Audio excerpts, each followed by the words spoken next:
Le Rotary et le Lions Club ont été créés aux États-Unis par la franc-maçonnerie américaine. Bon, mais la franc-maçonnerie américaine, elle est bien intégrée dans la société, ce qui fait d'ailleurs que l'Amérique nous envoie ses miasmes, hein, ça c'est indiscutable. Mais si vous voulez, là-bas, on met même le badge de sa loge sur son blazer et on se balade avec les insignes maçonniques dans la rue, quoi. Hein, donc c'est pas du tout comme ici. Et puis quand même, si vous voulez, la maçonnerie américaine est plus mondaine, ça ressemble plus au club français. Mais c'est bien eux qui ont fondé le Lions Club et le Rotary Club. J'ai appris aussi récemment par une thèse bien étayée qu'ils ont été à l'origine des témoins de Jéhovah et des Mormons, afin de saboter l'Église catholique. De même, quand même, quand on parle des magouilles de la maçonnerie, je peux en donner une personnelle. Bon, je n'en suis pas fier, mais c'était quand même avant, largement, longtemps avant ma conversion. Quand j'ai divorcé, la première instance m'a donné tous les torts, ce qui me paraissait injuste parce qu'on avait des torts des deux côtés. Et grâce à un ami franc-maçon, j'ai rencontré le président de la cour d'appel de Rennes qui qui jugeait mon affaire et j'ai été reçu chez lui pour discuter de mon dossier, ce qui est tout à fait inadmissible. C'est scandaleux, mais je le dis, c'est vrai. Et je ne donne pas le nom du magistrat parce qu'il est encore vivant, mais si vous voulez, c'est pas normal qu'un prévenu ou un plaignant puisse être reçu au domicile du président de cour d'appel pour discuter de son dossier. Bien sûr, j'ai plaidé ma cause, il m'a écouté, mais il m'a écouté certainement d'une oreille favorable puisqu'on était frères. Hein. Alors j'ai eu droit au tort réciproque, c'est ce que je souhaitais. Heureusement, ça n'a pas été plus loin parce que je ne sais pas si j'aurais bien vécu le fait de mettre tous les torts sur ma première femme. J'espère qu'ils se convertiront à temps. Mais ce n'est pas toujours facile parce que j'ai assisté au moins une fois à la mort d'un franc-maçon. Eh bien, il y avait une garde de francs-maçons autour pour empêcher un prêtre d'arriver. Hein. Pas question qu'un prêtre puisse s'approcher. Le lit était entouré de francs-maçons qui montaient la garde. À l'époque, je n'étais pas croyant, donc ça ne me gênait pas. Mais... Par contre, dans la maçonnerie, lorsqu'on est initié au grade de 18e, là où j'étais le plus haut, l'initiation se fait le jeudi saint au soir. L'initiation s'appelle la scène avec un C. On est autour d'une table ronde ou ovale et le nouvel initié est là avec les anciens et on fait passer aussi une coupe de vin et le pain qu'on partage. Mais il n'y a pas de parole consécratoire. Par contre, je sais qu'au siècle dernier, enfin, au début du XXe et surtout à la fin du XIXe, il y avait des francs-maçons qui allaient à la messe pour prendre des hosties, pour les profaner. Et on lit ça dans l'histoire admirable de Mère Yvonne-Aimée de Jésus. Elle allait récupérer, sur indication du Seigneur, elle allait récupérer les hosties chez des francs-maçons qui étaient bien surpris de voir arriver une femme pour récupérer l'hostie. Parce qu'ils se demandaient bien comment elle avait pu avoir cette information. Mais c'est vrai qu'à cette époque-là, j'ai jamais vu ça, moi, de mes yeux vus, dans la maçonnerie, ni de messe noire, ni de profanation d'hostie. Pourtant, Dieu sait si au Grand Orient, on déteste l'Église. En tout cas, c'est une manifestation évidente de l'antéchrist ou de l'antichrist. Moi, j'aimerais mieux en français dire antichrist, parce qu'anti, ça veut dire contre. Anté, ça veut dire avant. Donc, antichrist est peut-être mieux comme mot, si on veut être un peu précis dans le langage. Mais manifestement, je le disais tout à l'heure, ils n'ont pas signé de pacte satanique, comme j'ai connu 2 ou 3 personnes qui avaient signé des pactes sataniques et qui ont fini d'une manière horrible d'ailleurs. Mais ils sont les instruments du malin, ça c'est sûr, ça c'est évident. De même que ne prononcez pas le mot amour devant un franc-maçon, ça le fout en rogne, passez-moi l'expression. Je n'ai jamais entendu le mot amour dans une loge en 15 ans. Jamais le mot amour. Non, ça n'existe pas. Parce que l'adversaire n'aime pas l'amour, et il n'aime pas l'Eucharistie non plus. Maurice Caillé, vous avez parlé d'occultisme tout à l'heure. Dans vos conférences, vous parlez d'occultisme, d'ésotérisme. Est-ce lié à la franc-maçonnerie et quels en sont les dangers? A priori, avant toute chose, la franc-maçonnerie est un ésotérisme.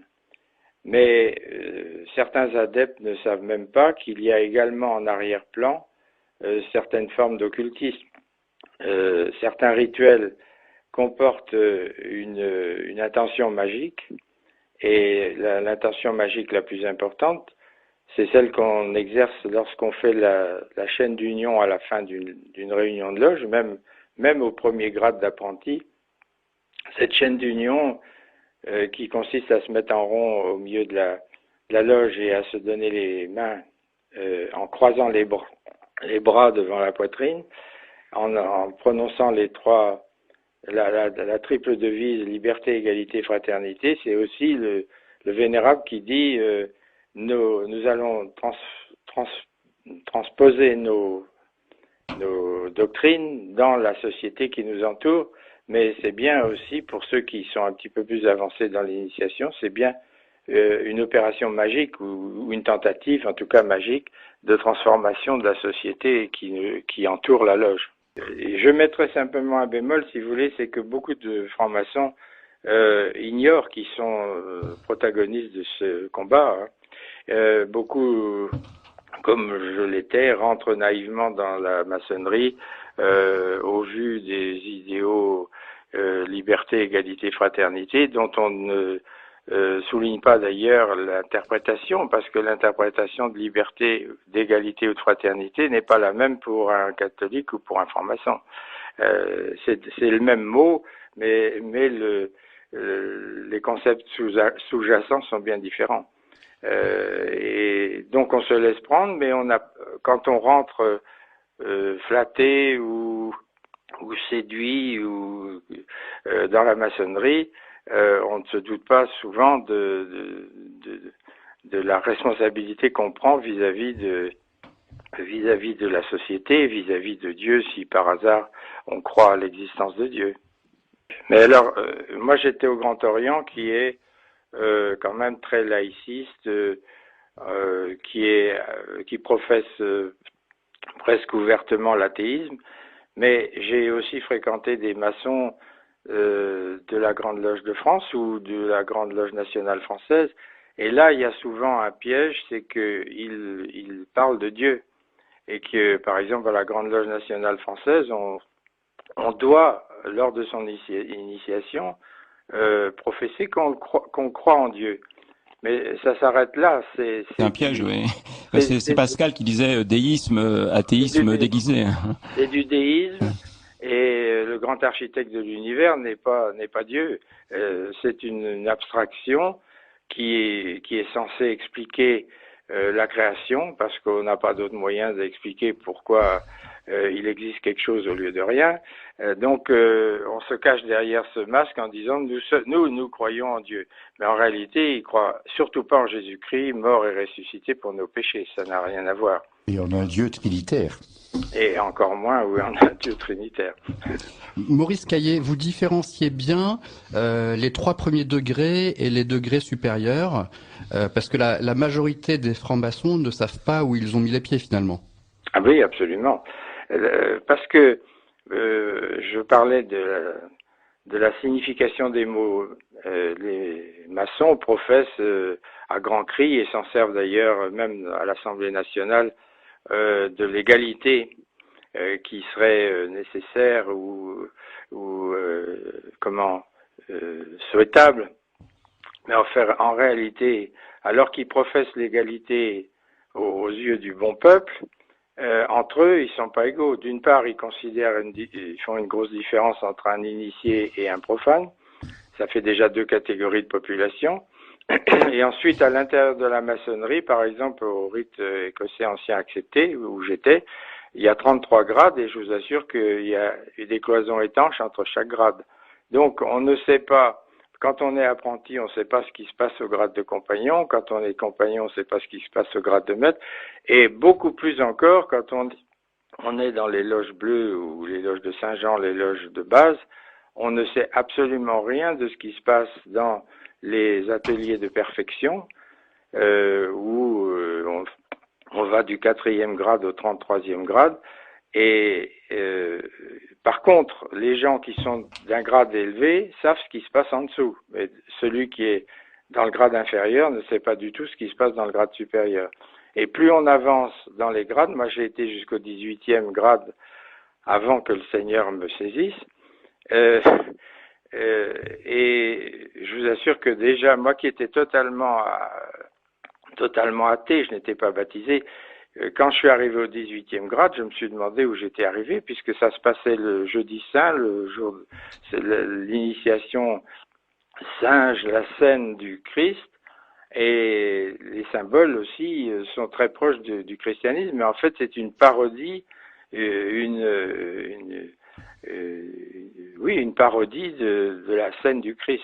C'est la grimace du diable d'une certaine manière, une contrefaçon. Et je sais qu'au 30e grade de chevalier Kadosh, on piétine, l'initié piétine dans la poussière la tiare du pape. Bon, donc c'est vraiment là, on se déguise plus. On sait qu'on s'attaque à l'Église catholique et en premier lieu toujours au pape, parce que les maçons ont une assez grande tolérance vis-à-vis des religions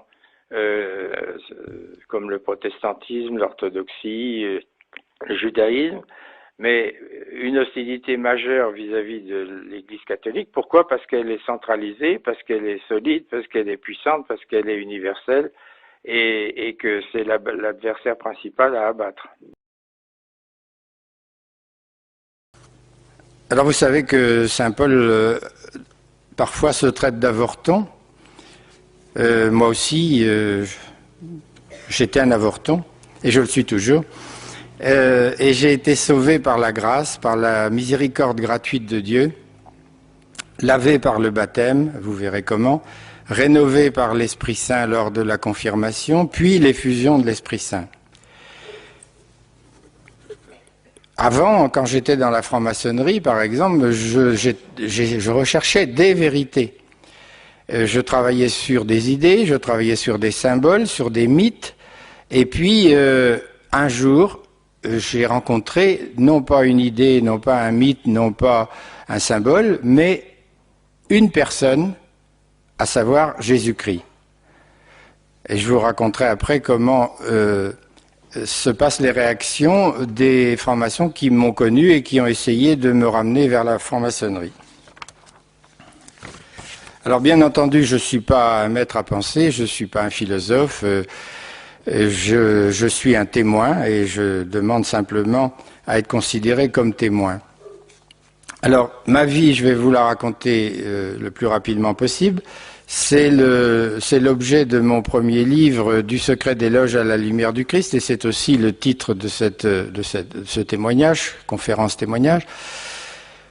Je suis né dans une famille totalement athée, anticléricale, bien qu'il y ait eu chez mes grands-parents des catholiques et des orthodoxes, puisque j'ai une grand-mère russe qui était orthodoxe.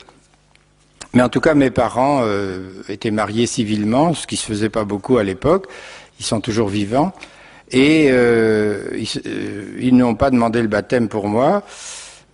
Quand j'ai été conscient, mon père m'a dit tu choisiras la religion que tu veux quand tu seras majeur. Bon, à l'époque c'était 21 ans, donc j'avais le temps. Et j'ai fait mes études primaires, secondaires, dans des écoles laïques, lycées laïques, dans les Côtes-d'Armor. J'étais d'ailleurs le seul, je crois, de mes classes à ne pas être baptisé. Parce que même dans les écoles laïques, les enfants étaient baptisés tout de même. Ensuite, j'ai fait des études de médecine en grande partie à Paris, à partir de la deuxième année à Paris. Et là, j'ai conforté toutes les idées familiales et les miennes, à savoir que la science était souveraine, que la science pourrait résoudre tous les problèmes de l'homme et de l'univers, et qu'on n'avait pas besoin de Dieu, que Dieu était peut-être pas l'opium comme disait Marx, mais en tout cas un tranquillisant pour se rassurer devant les épreuves de la vie et surtout devant l'arrivée de la mort. J'ai donc fait mon internat en chirurgie à Paris et je me suis installé en 66 comme chirurgien gynécologue et urologue à Rennes dans une clinique que certains connaissent. Et tout de suite, j'ai appliqué évidemment dans la partie gynécologique un certain nombre de mes conceptions, c'est-à-dire j'ai lutté pour l'application de la contraception avant même la loi Neuwirth de 1967, Neuwirth est un franc-maçon qui a réussi à faire passer cette loi pour généraliser et légaliser la contraception chimique en particulier. Et puis, dans ma pratique, j'ai posé des stérilets, j'ai fait des stérilisations par ligature des trompes ou ligature des déférents chez l'homme. Donc, j'étais tout à fait dans la même trajectoire. J'avais aussi une conception, bien entendu, de la liberté qui était très excessive, comme tous ces gens-là. Et comme la liberté était grande dans mon couple, eh bien, en mai 68, notre couple s'est séparé. Puis ça s'est terminé par un divorce. Et en même temps, j'ai eu un ami qui m'a proposé de rencontrer le grand maître du Grand Orient, ce que j'ai fait alors qu'il y avait des barricades au quartier latin en mai 68. Je me suis retrouvé dans le bureau du grand maître du Grand Orient, qui bien sûr m'a trouvé tout à fait conforme à ses idées et qui m'a proposé de faire les épreuves pour entrer en loge par initiation, ce que j'ai fait au début 70. Alors, rapidement, dans la franc-maçonnerie, j'ai gravi les différents échelons, apprenti, compagnon, maître, je suis devenu officier de loge, puis vénérable de loge, c'est-à-dire président de la loge du Grand Orient de France de Rennes, et puis ensuite délégué au convent, c'est-à-dire en quelque sorte député à l'échelon national, et enfin, j'ai gravi les grades supérieurs jusqu'au 18e grade, et vous verrez pourquoi je me suis arrêté au 18e. En réalité, il y en a 33 dans la plupart des obédiences maçonniques, mais tous les grades ne sont pas conférés, c'est-à-dire que j'étais pas loin d'arriver au sommet. Il me restait encore le 30e, le 31e et le 33e grade, donc enfin, j'ai quand même pu approcher les grades supérieurs, ce qui me permettra de vous en parler. En 1974, il y a eu les débats intenses au sujet de l'interruption volontaire de grossesse.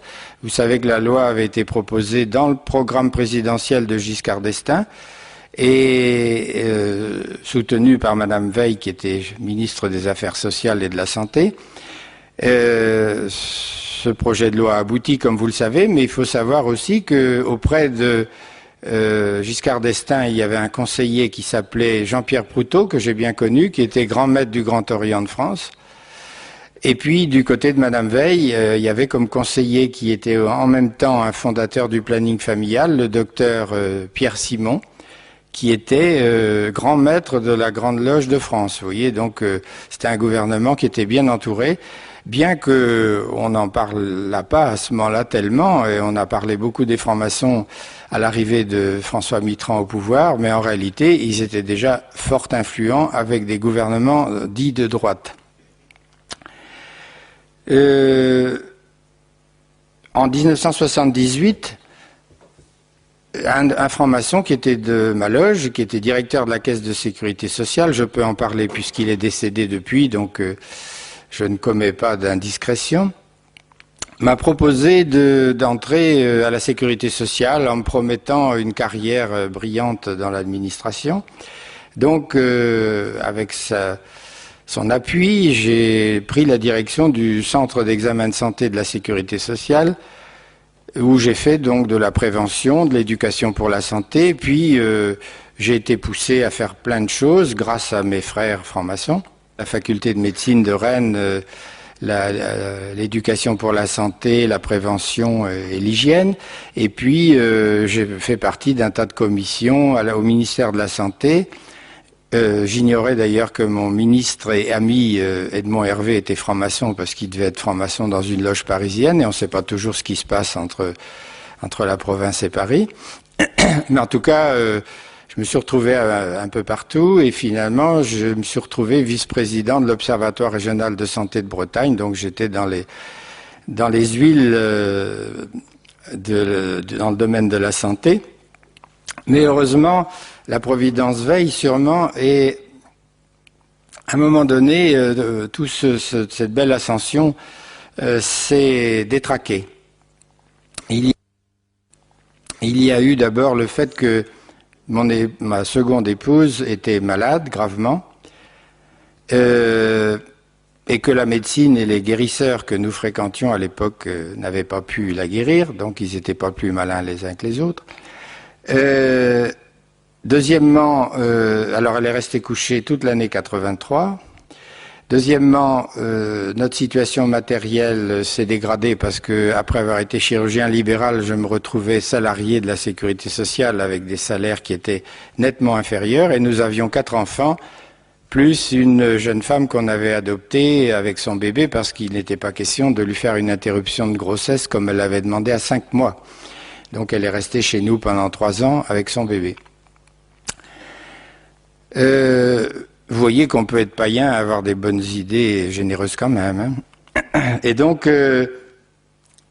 troisième chose, j'ai commencé à être pris en grippe par mon administration, et ça c'était très net, parce que du haut en bas de l'échelle, la sécurité sociale était aux mains des francs-maçons.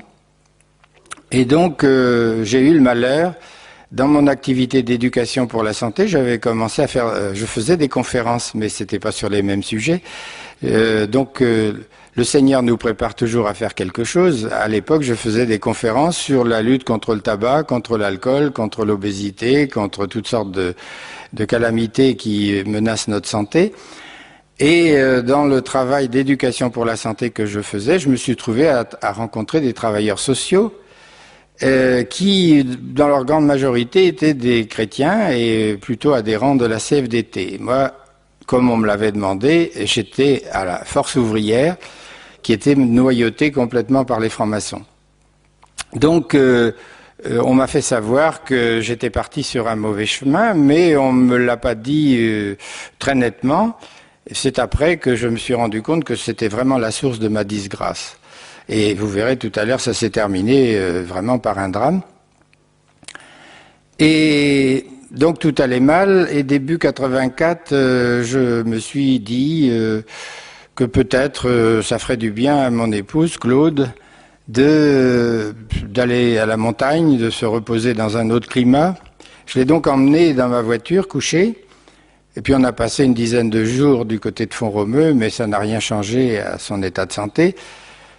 Et là, a germé dans ma tête une idée tout à fait bizarre pour un franc-maçon rationaliste, athée, même anti-religieux, l'idée de passer par Lourdes, en me disant ça peut donner un choc psychologique. J'avais entendu parler des guérisons de Lourdes et évidemment je ne croyais pas du tout à l'intervention divine dans cette affaire. Je pensais que c'était plutôt comme dans les maladies psychosomatiques, un choc psychique entraîne une maladie, ou l'inverse, un bon choc psychologique peut peut-être entraîner la guérison. Donc nous sommes descendus par Lourdes. Il faisait un temps glacial, il y avait un petit crachin mêlé de grésil, et nous n'avions jamais été à Lourdes ni l'un ni l'autre, donc on a trouvé facilement quand même les piscines. Et on est passé devant la grotte, sans s'arrêter d'ailleurs, parce que... Et aux piscines, moi j'ai été refoulé, on m'a dit non, les hommes et même les médecins ne rentrent pas dans les piscines de femmes, donc j'ai dit à Claude, eh bien écoute, on se retrouve devant la grotte, là c'était le seul endroit qu'on avait repéré en passant, et j'avais aucune idée de la durée du passage dans les piscines.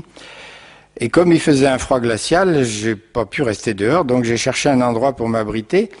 Et au mois de février, au début février, beaucoup d'églises ou de sanctuaires sont fermés, donc j'ai trouvé ouvert la crypte. Et je suis entré, il faisait meilleur, il faisait même assez doux. Et puis, je suis arrivé au moment où commençait une messe. Or, je n'avais jamais écouté de messe de ma vie, j'avais été à des messes de mariage ou d'enterrement, mais je n'avais rien écouté de ce qui se faisait ou de ce qui se disait, je m'en étais même moqué. Alors c'était assez amusant parce qu'à l'époque, je me moquais de la liturgie et par contre j'acceptais fort bien le rituel maçonnique qui est beaucoup plus compliqué et sûrement de loin beaucoup plus ridicule. Mais je n'avais pas à ce moment-là le sens de ce ridicule-là. Et donc je me suis assis au fond de la crypte et j'ai écouté vraiment parce que j'étais triste, j'étais demandeur, j'attendais quelque chose, je savais pas trop quoi. Et l'évangile du jour, c'était demandez et vous recevrez, frappez et on vous ouvrira, cherchez et vous trouverez. Or, c'était une phrase que nous utilisions dans les rituels maçonniques d'initiation. Alors j'étais choqué. Et puis, quand j'ai entendu le prêtre terminer par parole du Seigneur ou quelque chose comme ça, j'ai dit comment c'est Jésus qui a dit ça. J'avais bien entendu parler de Jésus, j'étais pas totalement ignare au point de vue religieux, encore que ça se limitait beaucoup, en tout cas se limitait à peu de choses. Et puis, comme c'était une petite messe de semaine où il y avait une dizaine de personnes, le prêtre s'est rassis et il y a eu un silence pendant lequel les gens priaient, je suppose. Mais moi, je savais pas prier, je savais pas ce que c'est. Et moi qui m'étais moqué de Jeanne d'Arc et d'autres personnes qui avaient reçu des locutions du ciel, tout d'un coup, dans le silence, j'ai entendu une voix très douce dans ma tête. C'était ni ma conscience parce que c'était pas une pensée, c'était pas extérieur à moi, c'était intérieur à ma tête. C'est ce que j'ai appris ensuite, qu'il s'agit d'une locution intérieure. Et cette voix douce me disait, c'est bien, tu demandes la guérison de Claude, mais qu'as-tu à offrir? Alors moi, l'offrande, j'avais aucune idée de ce que ça pouvait être. Au contraire, ça me révoltait.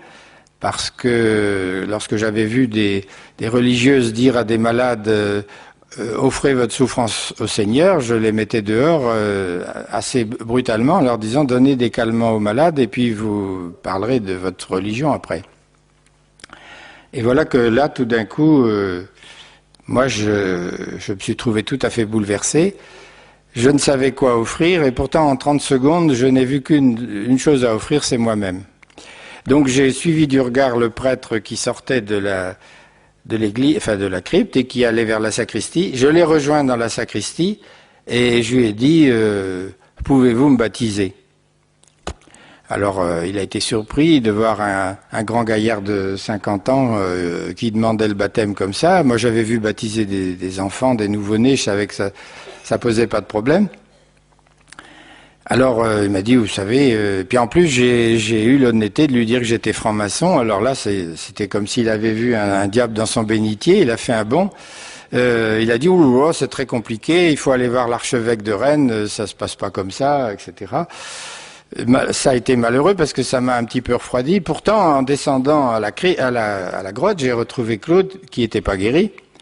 Malheureusement, mais qui a été fort surprise que je lui demande comment on faisait un signe de croix, comment on disait le Notre Père. Elle a cru que je me moquais d'elle. En rentrant à Rennes, la Providence a fait que nous avons rencontré des amis qui étaient orthodoxes de l'église gallicane, Père Patrick, et lui m'a accueilli à bras ouverts en disant c'est pas grave, c'est pas parce que tu es franc-maçon, parce que tu es rosicrucien, parce que, enfin oui, ça j'en ai pas parlé, mais on va en reparler, parce que tu as fait des IVG, parce que ceci, cela, parce que tu fais de l'ésotérisme et de l'occultisme, c'est pas très grave. Du moment que le Seigneur t'a fait un signe, eh ben nous on t'accueille. Bon, si bien que j'ai eu une préparation intensive au baptême, puisque je n'avais plus rien à faire au bureau, j'avais été mis au placard, comme on dit dans les administrations. J'allais au bureau, mais je n'avais rien à faire, donc j'ai lu des livres religieux, et avec une grande avidité d'ailleurs, parce que j'étais pris d'une très grande curiosité de tout ce qui était chrétien. Et j'étais baptisé à Pâques suivant. Chez les orthodoxes, on donne en même temps le baptême aux adultes, le baptême, la communion, la confirmation, donc j'ai eu tout en même temps. Et je vous assure que c'était un bouleversement extraordinaire. C'était encore plus bouleversant qu'à la crypte de Lourdes. J'ai pleuré pendant mon baptême. J'étais vraiment très très touché. Et puis Claude, mon épouse, était là. Elle était debout pour mon baptême. Et 8 jours après, elle reprenait son travail. Donc il y avait un lien. Le mariage aussi, une grande joie extraordinaire. Mariage religieux au cours duquel mon épouse a reçu des grâces extraordinaires. pratiquement pendant une grande partie de la messe de mariage, elle était dans le repos de l'esprit, vous voyez, donc c'était quand même assez spécial. Après, nous avons fait ensemble un parcours dans le renouveau charismatique. Nous avons reçu l'effusion de l'Esprit Saint à Saint-Breladre, à côté de Dole. Et puis, nous avons commencé une nouvelle, puisque j'avais été finalement licencié de la sécurité sociale, nous avons commencé une autre forme de médecine.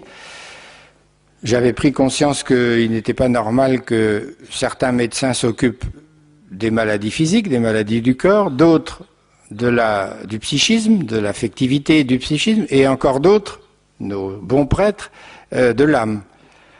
Donc, j'ai été poussé d'une part, sur le plan intellectuel, à me dire, bon, il faut réconcilier tout ça, il n'y a pas de raison. D'autre part, lors d'un pèlerinage à Lourdes, Claude, mon épouse, a reçu un charisme de connaissance, c'est-à-dire une espèce de, il faut pas dire ça, mais enfin, une espèce de lecture des âmes, c'est-à-dire que pendant qu'on priait sur les malades, elle recevait des paroles de l'Esprit Saint qui mettaient le doigt sur la blessure affective, sur ce qui avait été la principale blessure de la personne et qui l'avait rendue malade, soit physiquement, soit psychiquement, soit spirituellement. Et nous avions tout un réseau de prêtres avec qui nous travaillions, et quelques psychiatres parfois éloignés d'ailleurs, il y en avait une qui était dans l'Orne, avec qui nous confrontions nos points de vue, et nous avons vu des personnes qui guérissaient de maladies, même physiques, à la suite de la prière, ou à la suite d'un sacrement de réconciliation, ou à la suite d'une prière de libération, et cela fera l'objet du 4e livre que je publie, qui sort ces jours-ci au Sarment, à Paris, et qui paraîtra en principe à partir du 3 avril, ça s'appellera « Rien n'est impossible à Dieu ». Et en 2 mots, je veux dire pourquoi c'est « Rien n'est impossible à Dieu », parce que c'est la phrase qui m'a frappé le plus.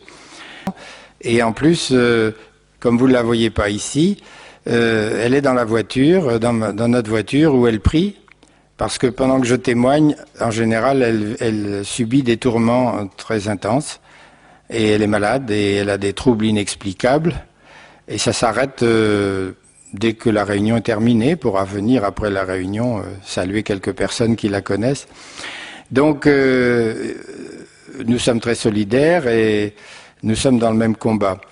Oui, au passage, j'ai oublié quand même de dire que la franc-maçonnerie est un ésotérisme plutôt intellectuel, si vous voulez, assez rationnel.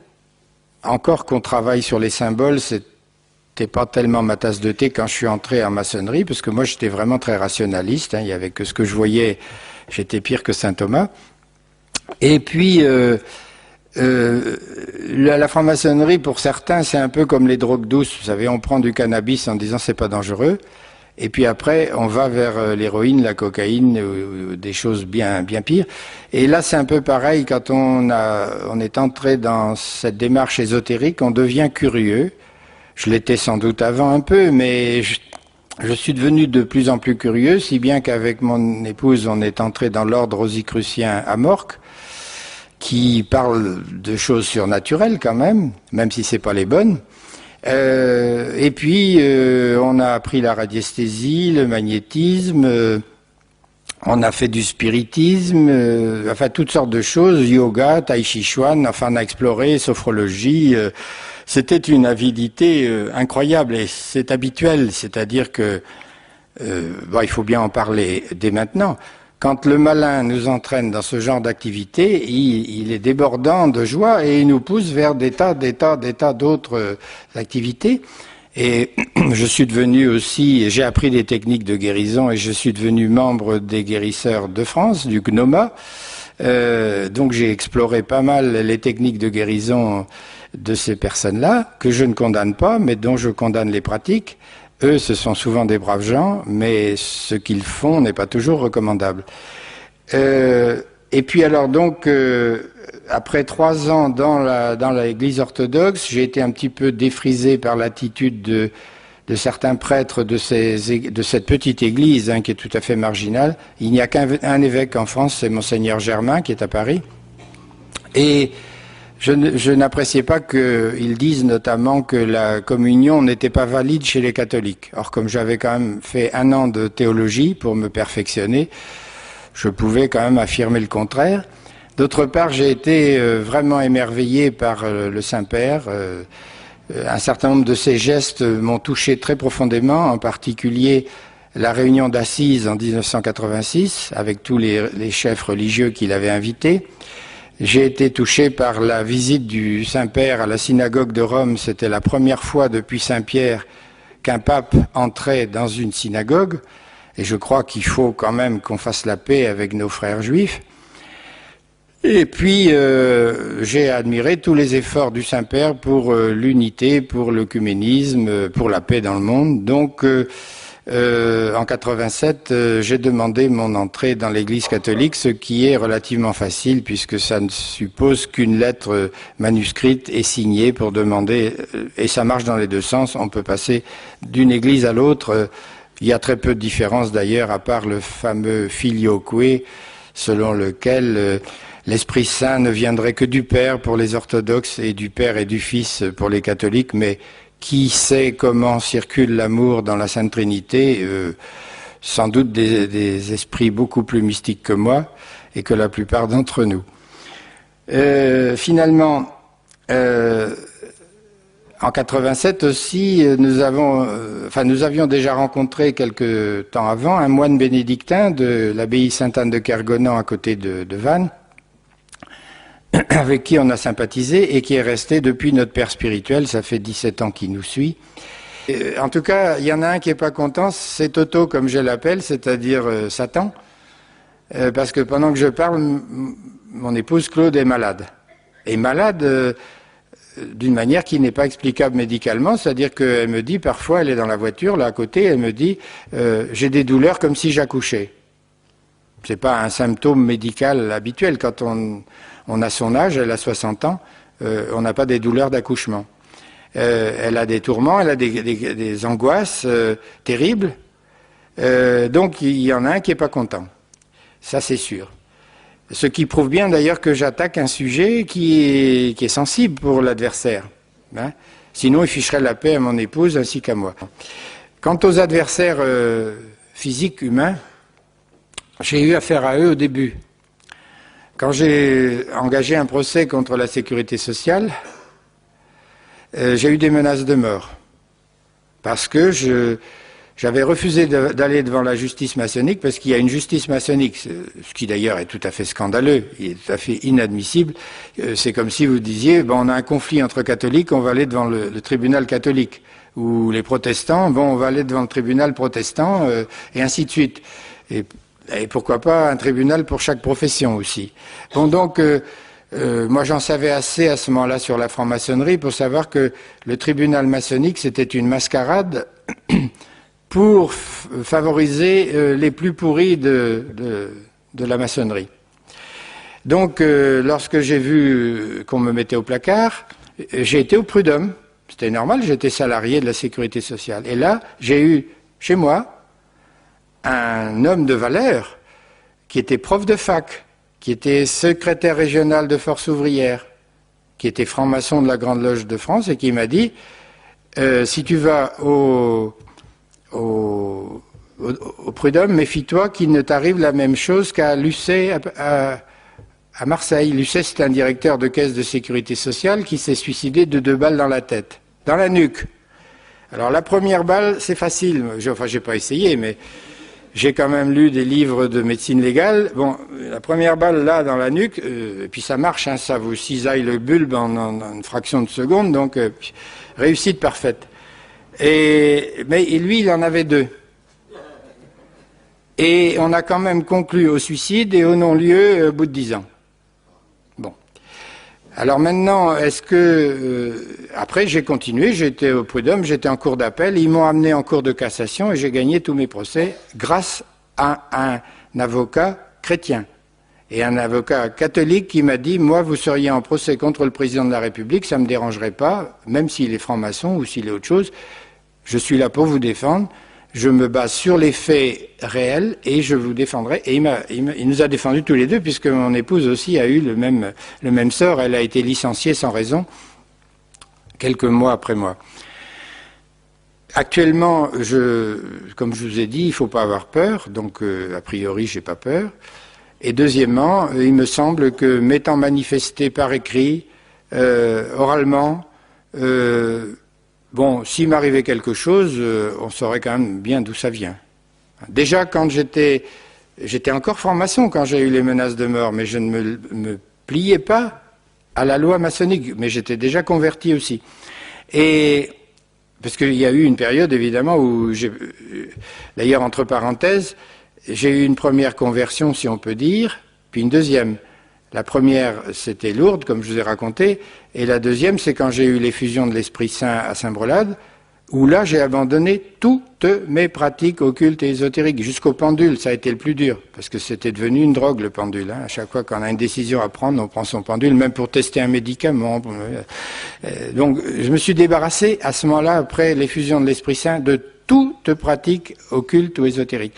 Mais, donc, quand j'ai eu ces menaces de mort, j'ai eu un bon réflexe quand même. J'avais un cousin breton qui était aux renseignements généraux à Paris. Alors je lui ai écrit une lettre en disant que j'avais eu une menace de mort venant de telle personne et que s'il m'arrivait quelque chose, il fallait qu'il sache que je n'avais aucune tendance au suicide. Et je ne savais pas si ce cousin était franc-maçon. Je pense qu'il devait l'être. Et justement, ça a été bénéfique parce que l'information a dû passer par derrière et après, j'ai pas eu d'autres menaces. Bon, je ne dis pas que un jour il m'arrivera pas un accident, mais qu'est-ce que vous voulez? La franc-maçonnerie est une association philanthropique et philosophique et qui existe depuis le début du XVIIe siècle, exactement, je crois, depuis le 24 juin 1717. Ça a été fondé d'abord à Londres, en principe à partir des loges maçonniques opératives qui étaient les bâtisseurs de cathédrales, mais c'est un départ un peu obscur. Tout ce qu'on sait, c'est que il y a eu création à ce moment-là de la Grande Loge Unie d'Angleterre. À partir de 4 loges anciennes constituées déjà de bâtisseurs bien sûr, mais aussi d'intellectuels qui avaient pénétré les loges parce que c'était un endroit où on pouvait discuter en secret.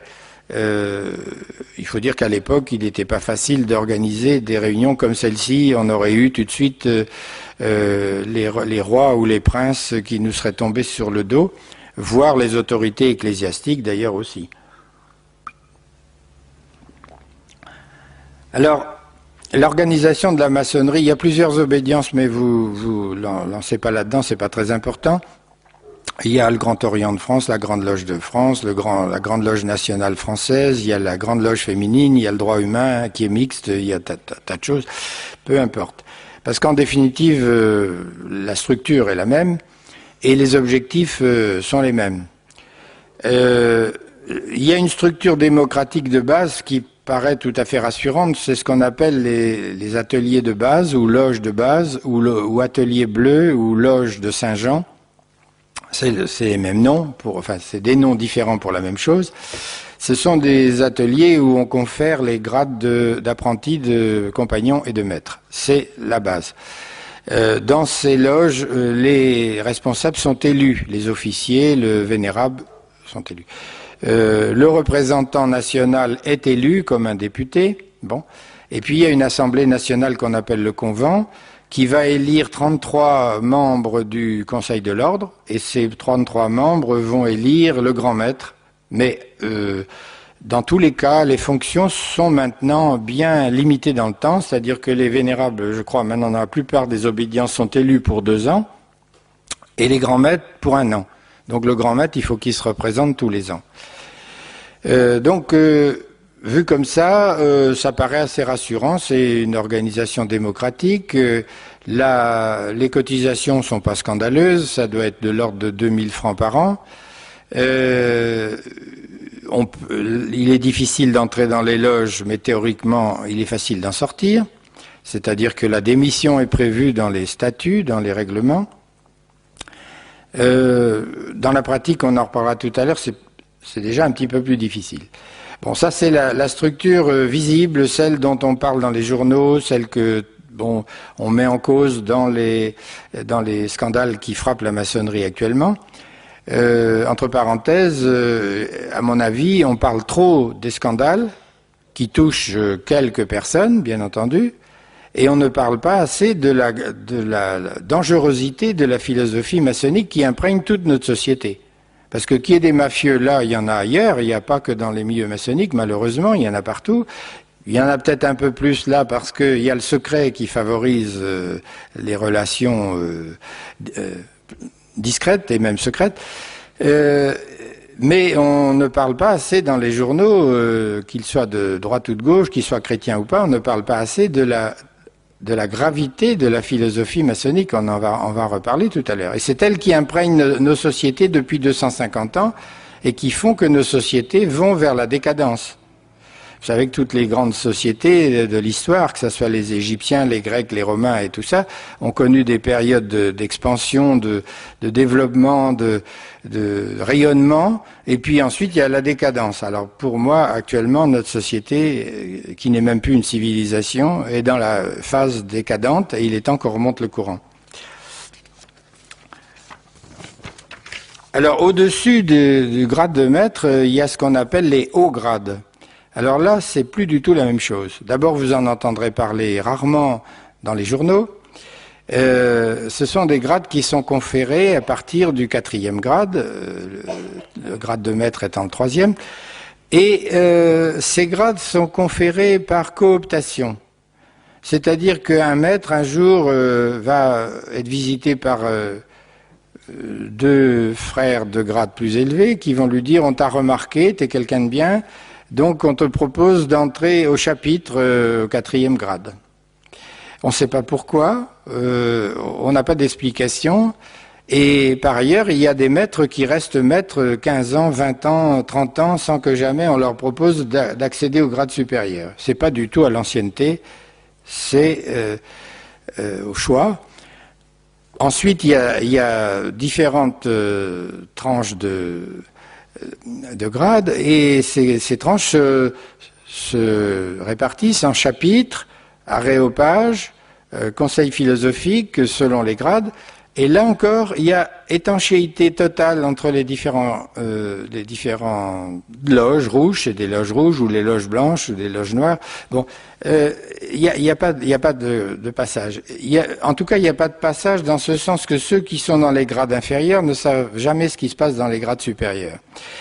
Par contre, ceux qui sont dans les grades supérieurs, ils doivent aller régulièrement dans les loges de base. Ils ont l'obligation, comme tout maçon, d'aller tous les 15 jours à une tenue en loge.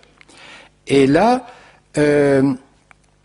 ces messieurs viennent avec les tenues normales de maître, avec les cordons, les tabliers, vous savez, les petits tabliers de cuir assez ridicules, mais enfin c'est comme ça, des gants blancs et tout, on est angélique. Et dans une loge de base, on ne sait pas qui est 30e, qui est 33e, qui est 18e. On ne sait pas. Et on ne sait pas que ces gens de grade supérieur écoutent tout ce qui se dit dans la loge de base.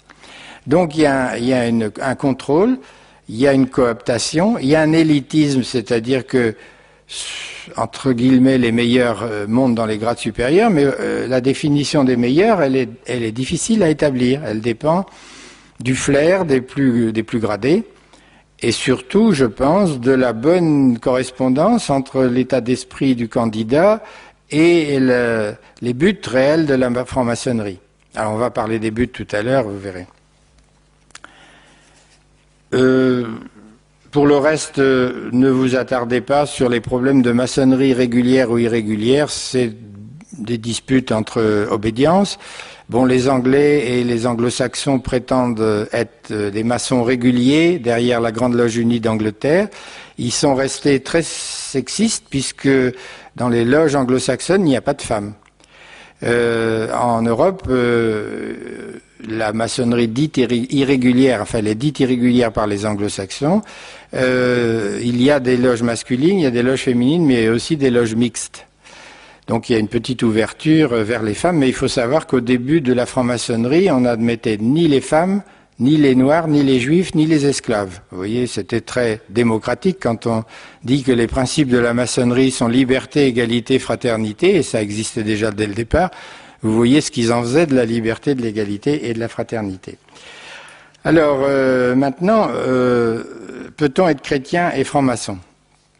Vous pourrez me poser des questions tout à l'heure. Vous pouvez aussi me poser des questions sur tout ce qui concerne les activités occultes, hein. Les rosicruciens, le magnétisme, la radiesthésie, les techniques de guérison, le spiritisme qui a occupé une partie aussi de notre activité. Mais je ne peux pas parler de tout. Le sujet, c'était bien la franc-maçonnerie, donc je vais insister sur ce sujet-là. Alors, je prétends, après avoir été 15 ans franc-maçon et 18 ans chrétien, je prétends qu'on ne peut pas être les deux. Hein, je vous l'ai dit déjà tout à l'heure. Pour moi, c'est totalement inconciliable. Alors pour la franc-maçonnerie et le christianisme, et surtout pour le catholicisme et l'orthodoxie que je connais, je n'aurai pas les mêmes réserves pour le protestantisme, d'abord parce que je connais mal le milieu protestant, et de plus, vous verrez qu'il y a des connivences entre la franc-maçonnerie et le protestantisme, bien que j'appelle de tous mes vœux la réconciliation et l'union avec les protestants. Hein. Il ne faut pas me faire dire ce que je ne dis pas, mais il y a une responsabilité des protestants dans les origines de la maçonnerie, et je vais vous le dire tout de suite. Donc sur les origines, je ne vais pas trop insister, parce qu'on a parlé des maçons opératifs qui construisaient les cathédrales. Il y a même eu des conciles à Rouen et à Avignon en 1189 et en 1326 qui ont condamné les confréries maçonniques opératives, les constructeurs de cathédrales, parce que justement déjà ils avaient le secret, ils avaient le langage codé ou secret, et ils se réunissaient dans des endroits fermés qu'on appelle les loges, puisque même actuellement dans les chantiers, vous avez vu ces petites roulottes jaunes sur 2 roues, eh bien ça s'appelle les loges, c'est là qu'on discute du plan et de l'architecture de ce qu'on est en train de construire. Mais avant, c'était totalement fermé, et c'était là que les anciens constructeurs ou les anciens architectes se réunissaient en lieu fermé. Alors là, ce qu'on sait, en tout cas de manière absolument certaine, c'est que la franc-maçonnerie a été créée par 2 pasteurs, l'un anglican, l'autre protestant réformé. C'était les pasteurs Anderson et Desaguliers. Anderson était anglais et Desaguliers était un réfugié de La Rochelle, c'était un Français, puisque vous savez que les protestants avaient été persécutés par les rois de France à cette époque-là. Et donc, ces messieurs ont présidé à la création des loges spéculatives, comme on les appelle, c'est-à-dire des loges intellectuelles, où on discute philosophie, société, etc., où on débat des idées. Et en 1723, Anderson a publié les constitutions de base de la franc-maçonnerie. Et ces constitutions, je les ai reproduites volontairement dans ce livre, le 2e, la franc-maçonnerie, un péché contre l'esprit. Donc, si vous voulez, il est quand même extraordinaire que 2 pasteurs aient écrit un texte constituant la franc-maçonnerie en employant le mot de Dieu une fois, et encore dans le titre d'un chapitre. Concernant Dieu et la religion, les hommes se mettront tous d'accord sur une religion sur laquelle, une religion sans consistance qui serait celle sur laquelle tous les hommes seraient d'accord. La franc-maçonnerie, c'est un ésotérisme, c'est-à-dire c'est un enseignement secret transmis par des initiations. Et il y a beaucoup d'ésotérisme qui se transmettent ainsi, et c'est ce que j'ai vécu aussi en partie dans les Rose-Croix, bien qu'ayant moins adhéré à la Rose-Croix qu'à la franc-maçonnerie. Alors, d'abord, l'ésotérisme, je l'ai évoqué tout à l'heure, c'est l'enseignement secret de l'occultisme. L'occultisme et la magie, c'est l'application pratique de l'ésotérisme. Et en plus, même sans interroger spécifiquement les esprits, on en reparlera des esprits, mais enfin, ceux-ci participent à l'ésotérisme, à l'occultisme et à la magie. Par exemple, lorsque je vous avais parlé de la maçonnerie, je vous avais dit, la maçonnerie n'est pas satanique, mais c'est une porte d'entrée pour le malin, c'est un moyen d'action pour le malin. Il est donc présent. Et d'autant plus présent que personne s'en méfie, même pas les francs-maçons. Et c'est pareil pour toutes les formes d'occultisme, pour la magie, pour le spiritisme. On se croit parfois à l'abri de Toto, comme je l'appelle, de l'adversaire, de Satan. Alors l'ésotérisme est une doctrine secrète suivant laquelle certaines connaissances ne peuvent être ou ne doivent être vulgarisées, mais communiquées seulement à un petit nombre de disciples qu'on appelle des initiés, avec ou sans initiation, mais le plus souvent c'est avec initiation. Alors ce qui est important, c'est de voir ce qu'il y a derrière. Tout l'ésotérisme, aussi bien occidental qu'oriental, c'est-à-dire qu'on verra des analogies entre l'ésotérisme qui se vit en Europe et l'ésotérisme hindou ou tibétain. Les hommes sont tous fabriqués de la même façon et ils se compromettent de la même façon avec l'adversaire. Tout l'ésotérisme en Europe est dérivé de la gnose, qui était une théorie qui essayait très vite après la résurrection de Jésus de détruire les bienfaits du christianisme en mélangeant, comme on dit par syncrétisme, toutes sortes de théories philosophiques qui étaient plutôt grecques, des pratiques initiatiques qui existaient en Égypte notamment, et d'essayer de mélanger tout ça, mais pour enlever le sel du christianisme. Et puis pour introduire ce qui est dans le péché originel, dans la Genèse, le désir d'avoir la connaissance des mystères. Et tous les ésotérismes vous promettent la connaissance, avec un grand C, qui n'existe nulle part. Vous pouvez prendre n'importe quel dictionnaire, même le plus volumineux, vous ne trouverez pas connaissance avec un grand C. Et pourtant, dans tous les ésotérismes, on vous dit « Ah, vous allez avoir la connaissance avec un grand C » ou « Vous allez avoir la lumière avec un grand L ». Bon, moi j'ai été initié, j'ai initié des gens, j'ai jamais vu cette lumière pour être honnête. Hein. C'est pas la lumière de la transfiguration du Tabor, ce n'est pas la lumière qui entourait Saint Séraphin de Sarov quand Molotilov lui parlait, c'est pas du tout la même chose, c'est pas la lumière divine. Hein. Ce qui est caractéristique de tous ces ésotérismes, c'est que la notion de Dieu n'est pas celle des chrétiens. Même si les ésotéristes parlent de Dieu, c'est un Dieu impersonnel, c'est une énergie universelle, elle est présente partout. Toutes les créatures, et encore pour eux il n'y a pas de créatures puisqu'il n'y a pas de création, tous les êtres, les choses, les animaux, les êtres humains sont des émanations de cette énergie primordiale et aussi en quelque sorte sont divins à des degrés divers. Donc il y a des degrés de matérialité ou de spiritualité variables, on est plus ou moins élevé, ce qui permet d'ailleurs aux ésotéristes et aux occultistes de se dire plus élevé dans la spiritualité. Est-ce que vous avez jamais entendu un chrétien dire à un autre « Moi, je suis plus élevé que toi dans la spiritualité ». En général, c'est pas une preuve d'humilité et il vaut mieux s'enfuir devant ce genre de personnage. Et par ailleurs, donc cette notion de Dieu fait que tout est Dieu.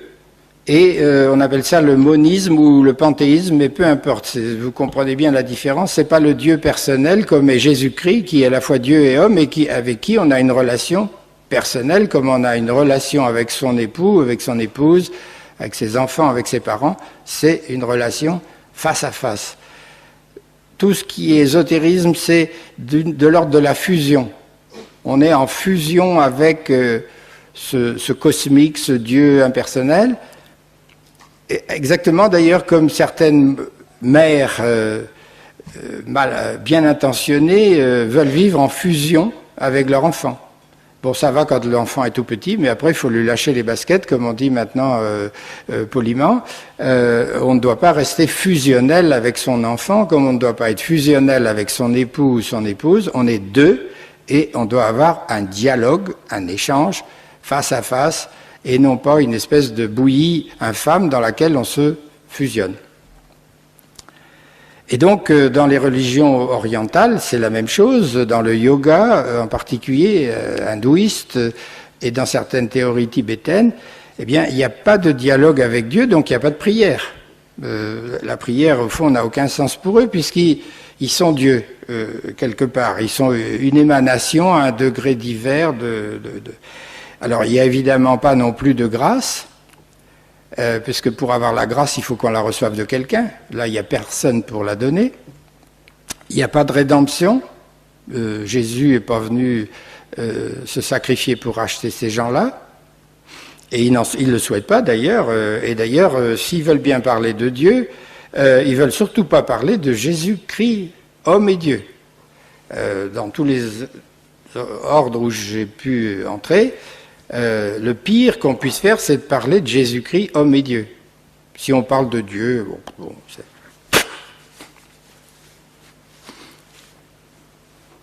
Alors, il n'y a pas de pardon, évidemment, de la part de Dieu. Dans les ésotérismes, il y a les êtres humains profanes considérés comme inférieurs, ils n'ont pas été initiés, donc c'est des pauvres types. Hein. Et puis il y a les êtres supérieurs ou initiés qui savent des choses. Alors, même quand il n'y a pas des initiations officielles, même chez les guérisseurs où on se transmet des secrets, il y a ceux qui savent et puis il y a ceux qui ne savent pas. Et puis il y a une hiérarchie, il y a un certain dédain pour ceux qui sont en dessous. Or, j'espère qu'entre chrétiens, il n'y a pas de dédain. Et d'ailleurs, dans tous les ésotérismes, il y a des hiérarchies de grades, de pouvoirs. Et puis, on vous flatte, on vous dit vous êtes quelqu'un de formidable, comme dans les ordres initiatiques où la séduction est omniprésente. Avant que vous rentriez chez les francs-maçons ou les rosicruciens, on vous dit toujours que vous êtes quelqu'un de formidable et qu'on a besoin de vous, que vous êtes quelqu'un d'essentiel, qu'il faut venir, que vous avez plein de qualités. La vérité, c'est que on ne peut pas être objectivement, véritablement et même philosophiquement, on ne peut pas être à la fois catholique et franc-maçon sous peine de vivre dans la contradiction interne. Il y a rien de pire que ça. C'est comme les gens qui veulent être à la fois bouddhistes et catholiques, ou quelqu'un qui voudrait être musulman et catholique. Il faut savoir choisir. Les spiritualités ne se mélangent pas comme on veut le faire actuellement. Les décisions de la Congrégation pour la doctrine de la foi sont toujours les mêmes. Il n'est pas permis à un catholique, et encore moins à un prêtre, mais enfin un catholique, quel qu'il soit, d'être franc-maçon, sous peine d'être privé de communion. Les papes ont commencé à condamner la franc-maçonnerie dès 1738, c'est-à-dire 21 ans après la création de la franc-maçonnerie, il y avait déjà des condamnations. En tout cas, il y a une chose certaine, c'est qu'en France, en Angleterre, ça faisait pas de doute, tous les premiers maçons étaient évidemment pas favorables à l'Église catholique, puisqu'ils étaient anglicans ou protestants, et puis ils n'étaient pas non plus du tout favorables aux prêtres de Rome, à l'évêque de Rome, donc il y avait une hostilité vis-à-vis de Rome. Mais en France, on a dit, ah oui, mais en France, la franc-maçonnerie s'est installée en 1725, il y avait des chrétiens et des catholiques, c'est vrai, il y a même eu des princes du sang qui étaient francs-maçons, le duc d'Orléans et d'autres, il y a eu plein de princes qui ont adhéré à la franc-maçonnerie et qui étaient soi-disant très chrétiens. Mais en réalité, quand on regarde un petit peu tous ces gens-là, ils étaient chrétiens, ils étaient catholiques, c'est vrai, mais ils étaient gallicans. C'est-à-dire qu'ils voulaient se libérer de la tutelle de Rome. Ils voulaient que l'Église européenne soit comme les Églises orthodoxes, c'est-à-dire autocéphale, c'est-à-dire qu'il y ait un patriarche par pays, comme ça fonctionne pour l'Église orthodoxe. Vous avez le patriarche de Russie qui a sous sa juridiction toute la Russie. Vous avez le patriarche de Constantinople, etc. Mais récemment, j'ai eu l'occasion de rencontrer un journaliste qui fréquente beaucoup le Vatican et qui connaît bien les dessous, si j'ose dire, non pas des prélats, mais les dessous des affaires vaticanes, et je lui posais cette question, et il m'a dit, rassurez-vous, il y a quelques prélats arrivistes qui sont affiliés aux loges anglo-saxonnes, mais soyez tranquilles, Tant qu'il y aura les trois piliers que sont le Saint-Père, Monseigneur Gantin et Monseigneur Ratzinger, les francs-maçons n'auront aucune influence à Rome. C'est impossible. Donc il ne faut pas avoir peur non plus. Là, effectivement, on peut avoir des erreurs. Un prêtre ou un évêque, il peut se tromper comme nous, il peut frapper à la mauvaise porte, il peut avoir été séduit, parce que la méthode de recrutement des francs-maçons, comme dans les sectes, c'est la séduction. On commence par vous dire que vous êtes quelqu'un de formidable, qu'on a besoin de vous, et puis qu'il faut le rapprochement entre, mettons, l'Église et puis la franc-maçonnerie. Et puis il y a aussi des prêtres qui se font avoir. J'en ai connu un, et il y en a plusieurs dans ce cas-là. On peut être invité en loge en tenue blanche. La tenue blanche, c'est une tenue de la loge qui a un rituel spécial. C'est pas le rituel habituel.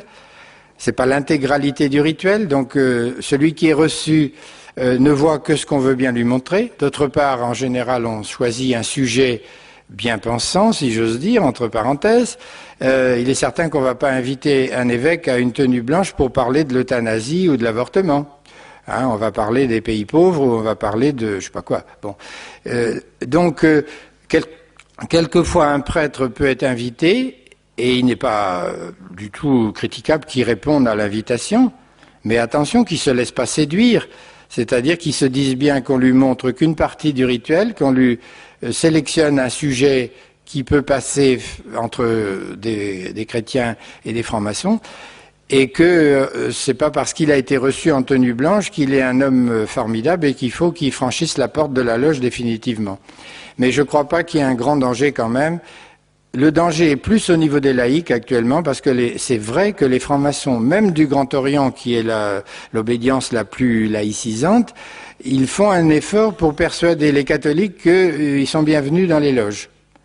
Il y a un effort de séduction indiscutable vis-à-vis des chrétiens. Et évidemment, ça fera des mauvais chrétiens, ce qui fera plaisir aux francs-maçons, parce que dès l'instant où vous passez l'initiation, moi j'ai admis des catholiques en loge, mais on les a admis que dans la mesure où ils ont dit qu'ils voulaient bien remettre en question les dogmes de l'Église catholique.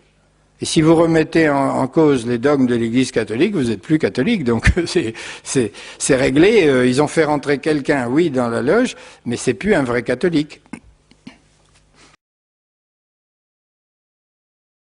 Les fondements de la franc-maçonnerie et ceux de l'Église sont également tout à fait opposés.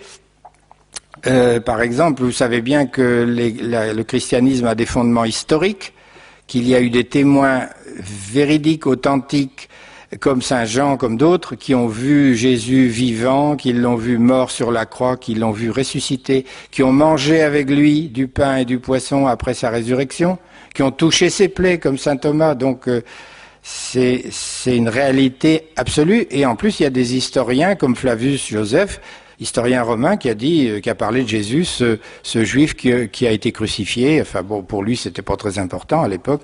Ce n'était qu'une anecdote, mais ça existait bien. Par contre, la franc-maçonnerie, elle n'est pas fondée sur des bases historiques, elle est fondée sur des mythes. Qu'est-ce que c'est qu'un mythe? C'est un petit peu comme une fable. C'est une fable, mais en même temps, c'est quelque chose de fondateur, soit pour une société, soit pour une association, soit pour n'importe quel groupement humain. Et alors, les francs-maçons se fondent sur le mythe d'Hiram. Hiram, il est cité dans la Bible comme le constructeur, l'architecte du temple de Salomon, fils d'un forgeron de Tyr et fils d'une veuve qui était la veuve d'un forgeron de Tyr. Enfin, ça, c'est dans la Bible, c'est authentique. Je crois que c'est dans les Rois qu'on trouve ça. Mais les francs-maçons ont déformé ça. Ils ont pris Hiram, ils l'ont récupéré pour eux. Et puis, ils ont créé un mythe véritable, c'est-à-dire qu'ils ont dit que Hiram avait été assassiné par des mauvais compagnons. Et ça n'existe pas dans la Bible, ni aucun texte historique. C'est donc une invention pour montrer que le compagnon doit attendre que le maître le forme pour recevoir le grade supérieur, pour devenir maître lui-même, et qu'il n'a pas le droit d'user de la force ou de la ruse ou de n'importe quel procédé pour acquérir des connaissances supérieures. Et la plupart des initiations, en tout cas à partir du grade de maître, tournent autour de ce fameux Hiram. Vous savez bien sûr qu'en ce qui concerne les principes, la religion catholique en tout cas et la religion orthodoxe reposent sur un certain nombre de dogmes, sur des révélations divines et sur des dogmes, et qu'il est difficile, il est même difficile pour des théologiens de les contester. Malheureusement, il arrive à des théologiens de tenter de le faire. Bon, nous vivons avec des dogmes comme l'incarnation, l'Assomption, l'Immaculée Conception, et puis l'Église catholique, en tout cas, a la prétention, mais justifiée, d'apporter à l'humanité la vérité. La vérité sur l'homme, sur Dieu, sur les relations entre l'homme et Dieu, pas bien sûr la vérité sur le fonctionnement d'un moteur de diesel ou sur... bon, ça c'est des vérités scientifiques, c'est tout autre chose. Mais sur toutes les vérités métaphysiques, ça a été révélé, et en particulier par Jésus-Christ. Bon, ça a commencé avec Moïse et les commandements, et Jésus, vrai homme et vrai Dieu, lui, il nous a apporté la vérité métaphysique sur la Trinité, sur des tas de choses. Et puis, dans sa chair, il a vécu des choses qui ne pouvaient pas passer inaperçues, bien entendu.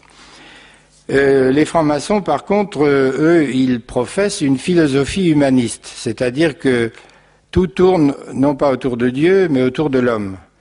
La maçonnerie prétend améliorer l'homme, améliorer la société, ce qui, dans un certain sens, n'est pas mauvais, mais avec derrière des principes qui sont beaucoup plus discutables et beaucoup plus critiquables, et en particulier le relativisme.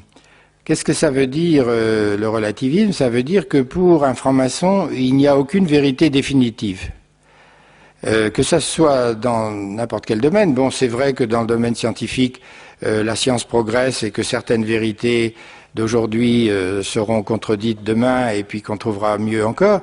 Mais ils n'admettent pas non plus de vérité métaphysique définitive, donc ils n'admettent pas du tout la révélation. Et d'ailleurs, il y a un chroniqueur du Monde qui s'appelle Henri Tinck, qui est le chroniqueur religieux du Monde. Il y a quand même un chroniqueur religieux au Monde. Et il a dit, pour les francs-maçons, c'est le relativisme érigé en dogme. C'est-à-dire que, d'ailleurs, au cours de l'initiation, au premier grade, on dit au nouveau, à l'initié, on lui dit « Aucune vérité n'est indiscutable et aucune croyance n'est à l'abri du doute ». Bon, il y a aussi des choses qu'il faudrait dire rapidement. Ce que je développe un peu dans le troisième livre, là, c'est que nous sommes pas choqués du tout par les principes maçonniques qui sont liberté, égalité, fraternité. Ce sont d'ailleurs des maçons de la Deuxième République qui ont choisi cette devise et qui l'ont imposée après à la Troisième République, à la Quatrième, à la Cinquième. Bon.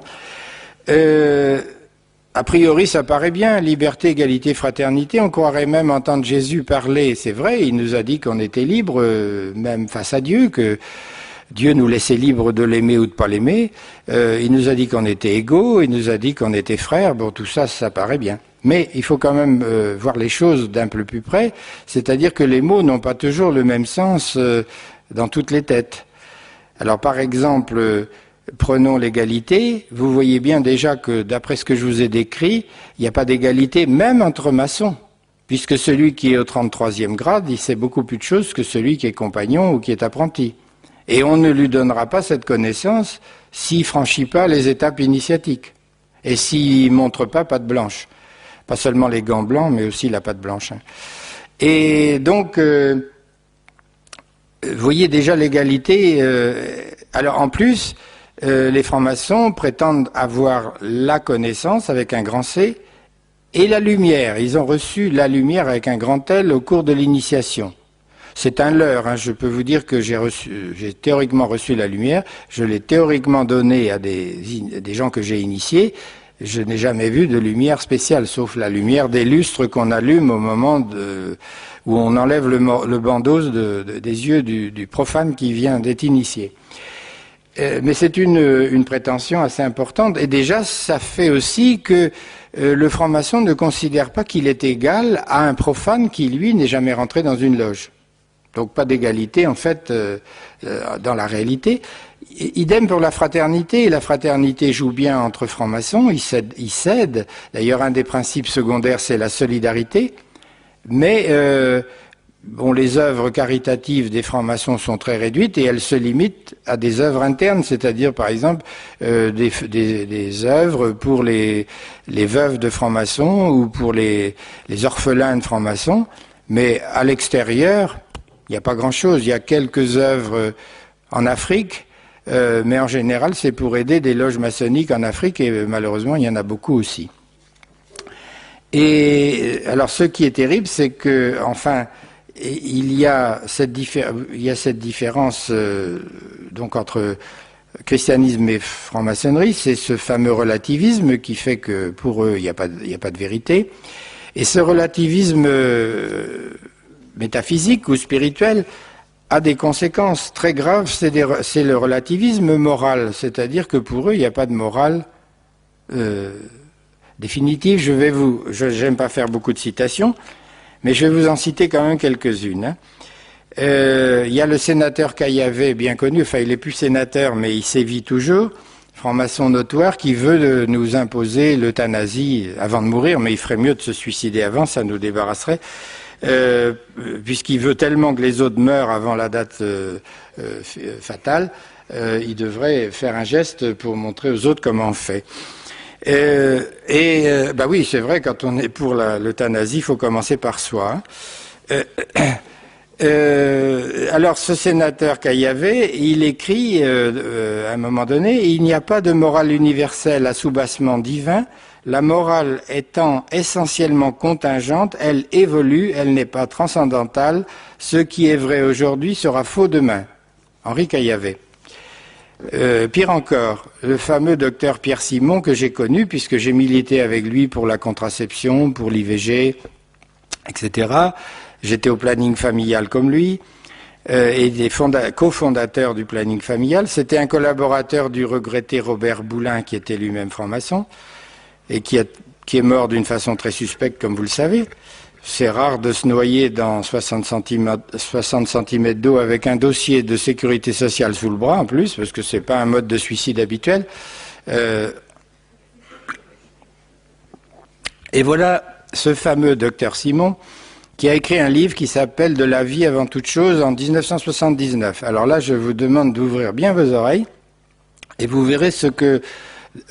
lui, il était grand maître, plusieurs fois grand maître de la Grande Loge de France, qui passe pour une loge, une obédience modérée, centriste, si on peut dire, spiritualiste.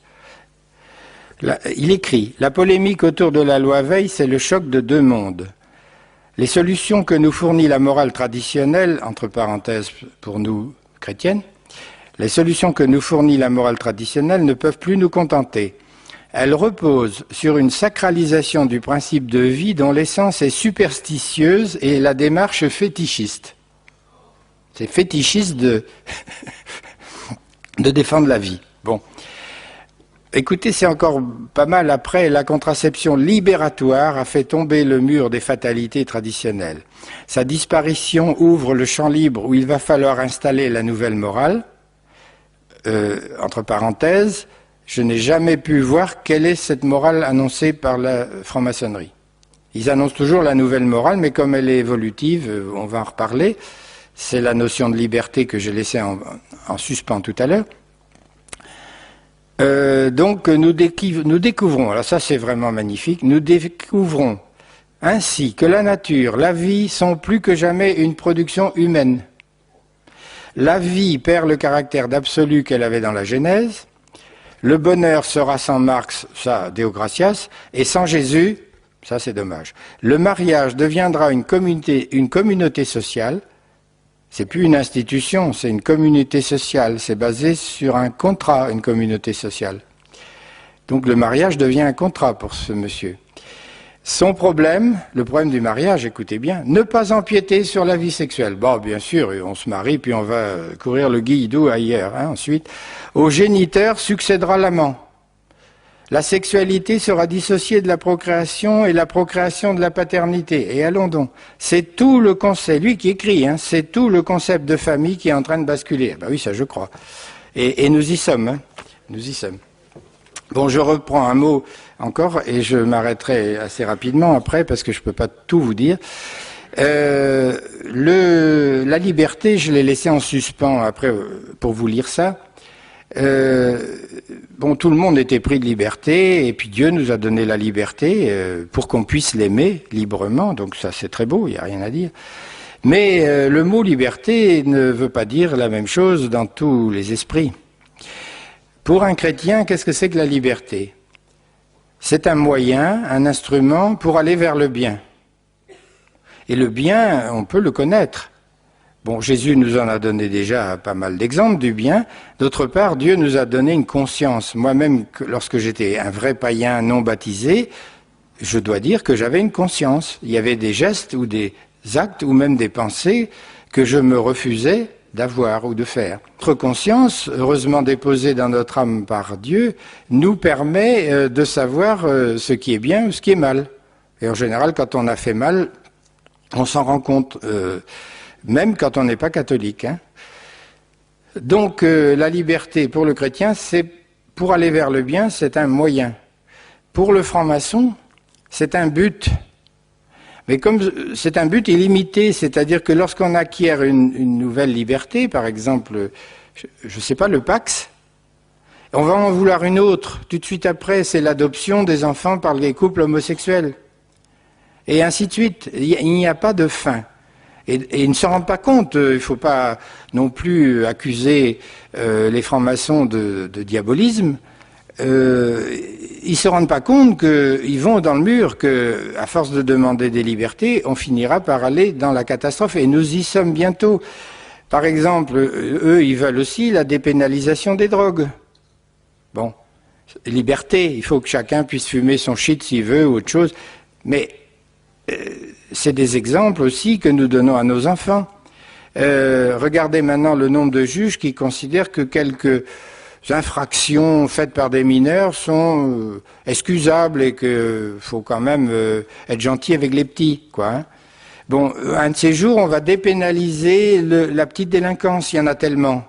Donc, bon, on n'a plus le temps de juger tout ça, donc si un gars vous brûle votre voiture ou vous donne un coup dans la rue, c'est pas grave, il n'y a qu'à dépénaliser. Et ça, c'est un danger que les francs-maçons eux-mêmes ne voient pas, parce qu'ils sont tellement aveuglés. Alors quand je dis qu'il ne faut pas diaboliser, je dis aussi que si les maçons n'ont pas signé de pacte satanique, ils sont bien les instruments du malin. Parce que le malin s'en sert. Il s'en sert pour démolir les sociétés, et en particulier les morales naturelles et la morale chrétienne, et d'autres morales juives ou musulmanes, peu importe. Il y a quand même des morales qui accompagnent un certain nombre de religions et qui sont estimables. Mais la volonté, d'après ce que je vous ai lu, hein, c'est de dire il n'y a pas de morale fixe, la morale évolue. Et si vous lisez la face cachée de l'ONU de Monseigneur Schwanz, qui doit être là-bas sur la table, vous verrez qu'à l'ONU, on en est au même stade, parce que c'est infesté de maçons, ou de maçons juifs comme le Blythe Britz, ou de la Trilatérale, ou de Bilberger, ou tous ces gens-là qui sont des associations secrètes internationales qui fonctionnent exactement comme la maçonnerie, et dans laquelle d'ailleurs on retrouve des maçons célèbres, Jean Fabius, qui est à la fois franc-maçon, trilatéral, Bilberger, etc. Enfin, c'est des gens qui sont partout et qui manipulent le monde, hein. Pas seulement la France, mais le monde entier. Et Monseigneur Schwanz, qui a écrit donc la face cachée de l'ONU, démontre bien que même à l'échelon international, maintenant, les lois ne sont plus fondées sur des principes moraux intangibles. Par exemple, tu ne tueras point. Bon, c'est une base de toutes les sociétés, même primitives. Le crime est interdit dans les sociétés les plus primitives. Si, on a le droit d'aller tuer les gens de la tribu d'à côté, mais à l'intérieur de la tribu, c'est interdit. C'est fondateur de la société. Mais dès l'instant où on nous dira qu'on a le droit de tuer son voisin, eh bien, il n'y aura plus de société, c'est évident. Ça sera l'anarchie. Or, on y va.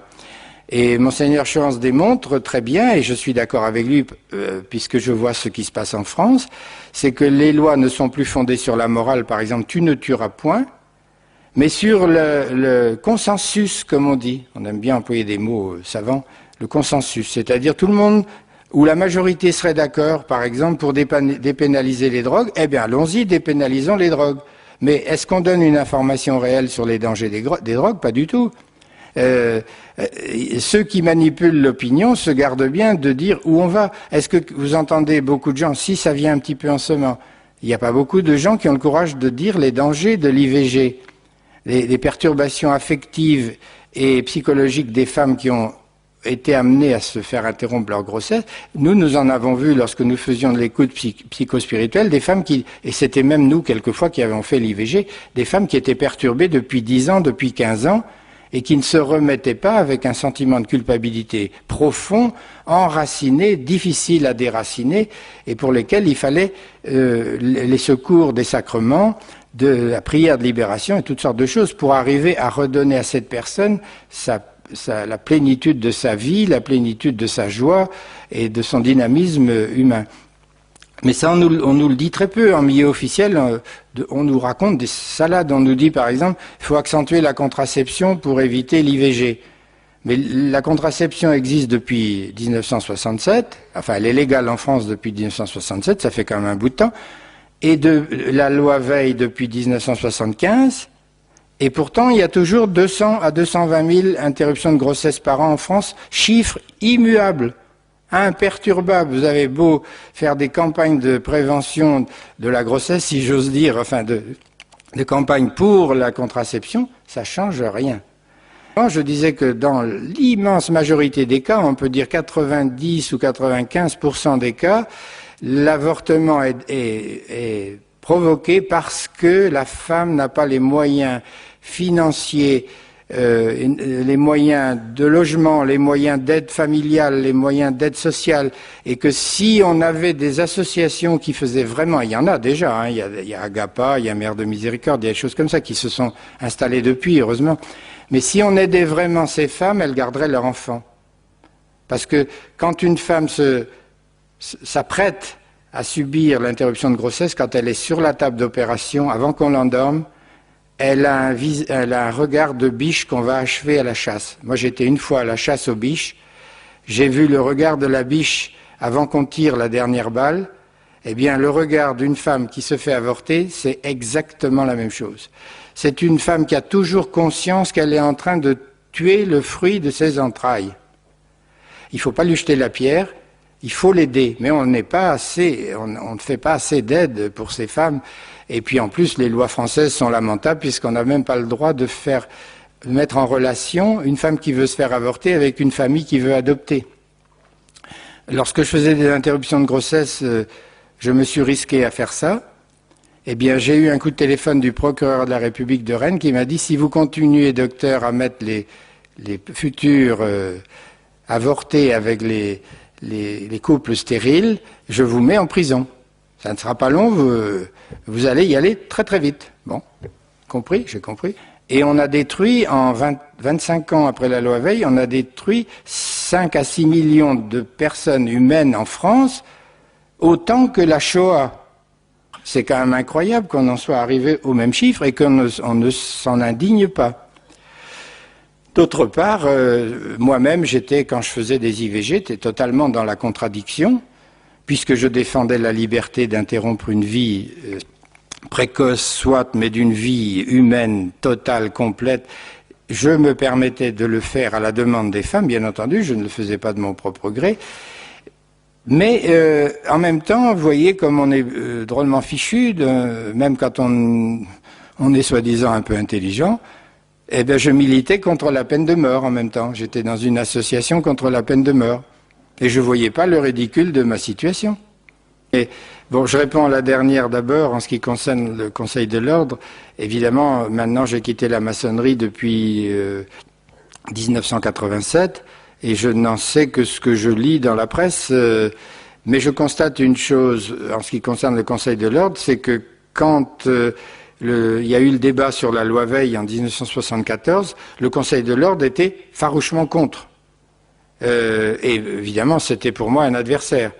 De même que j'étais adversaire du professeur Lejeune, avec qui j'ai échangé des propos assez acides dans Le Monde en particulier. On était en discussion, en opposition. J'ai revu heureusement le professeur Lejeune avant sa mort à un rassemblement à Besançon, et il m'a pardonné mes actes antérieurs et mon opposition à son combat, qui est magnifique, qui était magnifique, enfin qui est toujours magnifique puisqu'il y a la Fondation Jérôme Lejeune. Mais je suis surpris maintenant de constater que le Conseil de l'Ordre ne bouge plus. Lorsqu'il y a eu la proposition d'extension de la loi Veil en loi Aubry, c'est-à-dire passer de 10 à 12 semaines, d'en faire un droit, etc., de supprimer l'entretien préalable, j'ai pas vu de manifestation du Conseil de l'Ordre, et j'en suis surpris. C'est que peut-être ils sont noyautés. C'est possible, hein, parce que vous savez, les francs-maçons s'organisent pour noyauter certains organismes progressivement. Hein, c'est pas tellement compliqué. Et par contre, j'ai été satisfait de voir que les plus réticents, c'était les vrais professionnels. Par exemple, les gynécologues ont mis en garde contre le danger de passer de 10 semaines à 12 semaines, parce que là, il faut vraiment écraser le fœtus avec des pinces spéciales. Il faut quelquefois arracher des morceaux. Je suis désolé de dire ces détails horribles, mais il m'est arrivé de faire des interruptions de grossesse, soit thérapeutiques, soit par erreur de date, parce que les femmes aussi quelquefois nous trompaient sur les dates, et comme on n'avait pas l'échographie à cette époque-là, bon, il fallait faire un diagnostic qui était relativement fiable. Eh bien, c'est un geste épouvantable quand on voit qu'il faut passer à l'écrasement du fœtus et à l'extraction des fragments qu'on voit forcément. Bon, et j'étais content de voir que les gynécologues en place actuellement dans les hôpitaux et dans les cliniques ont dit mais c'est une aberration de vouloir nous faire passer de 10 à 12 semaines, parce que nous entrons dans un acte qui devient dangereux pour la femme, c'est-à-dire qu'on peut entraîner par exemple des ruptures utérines, des déchirures utérines, voire un décès. Bon.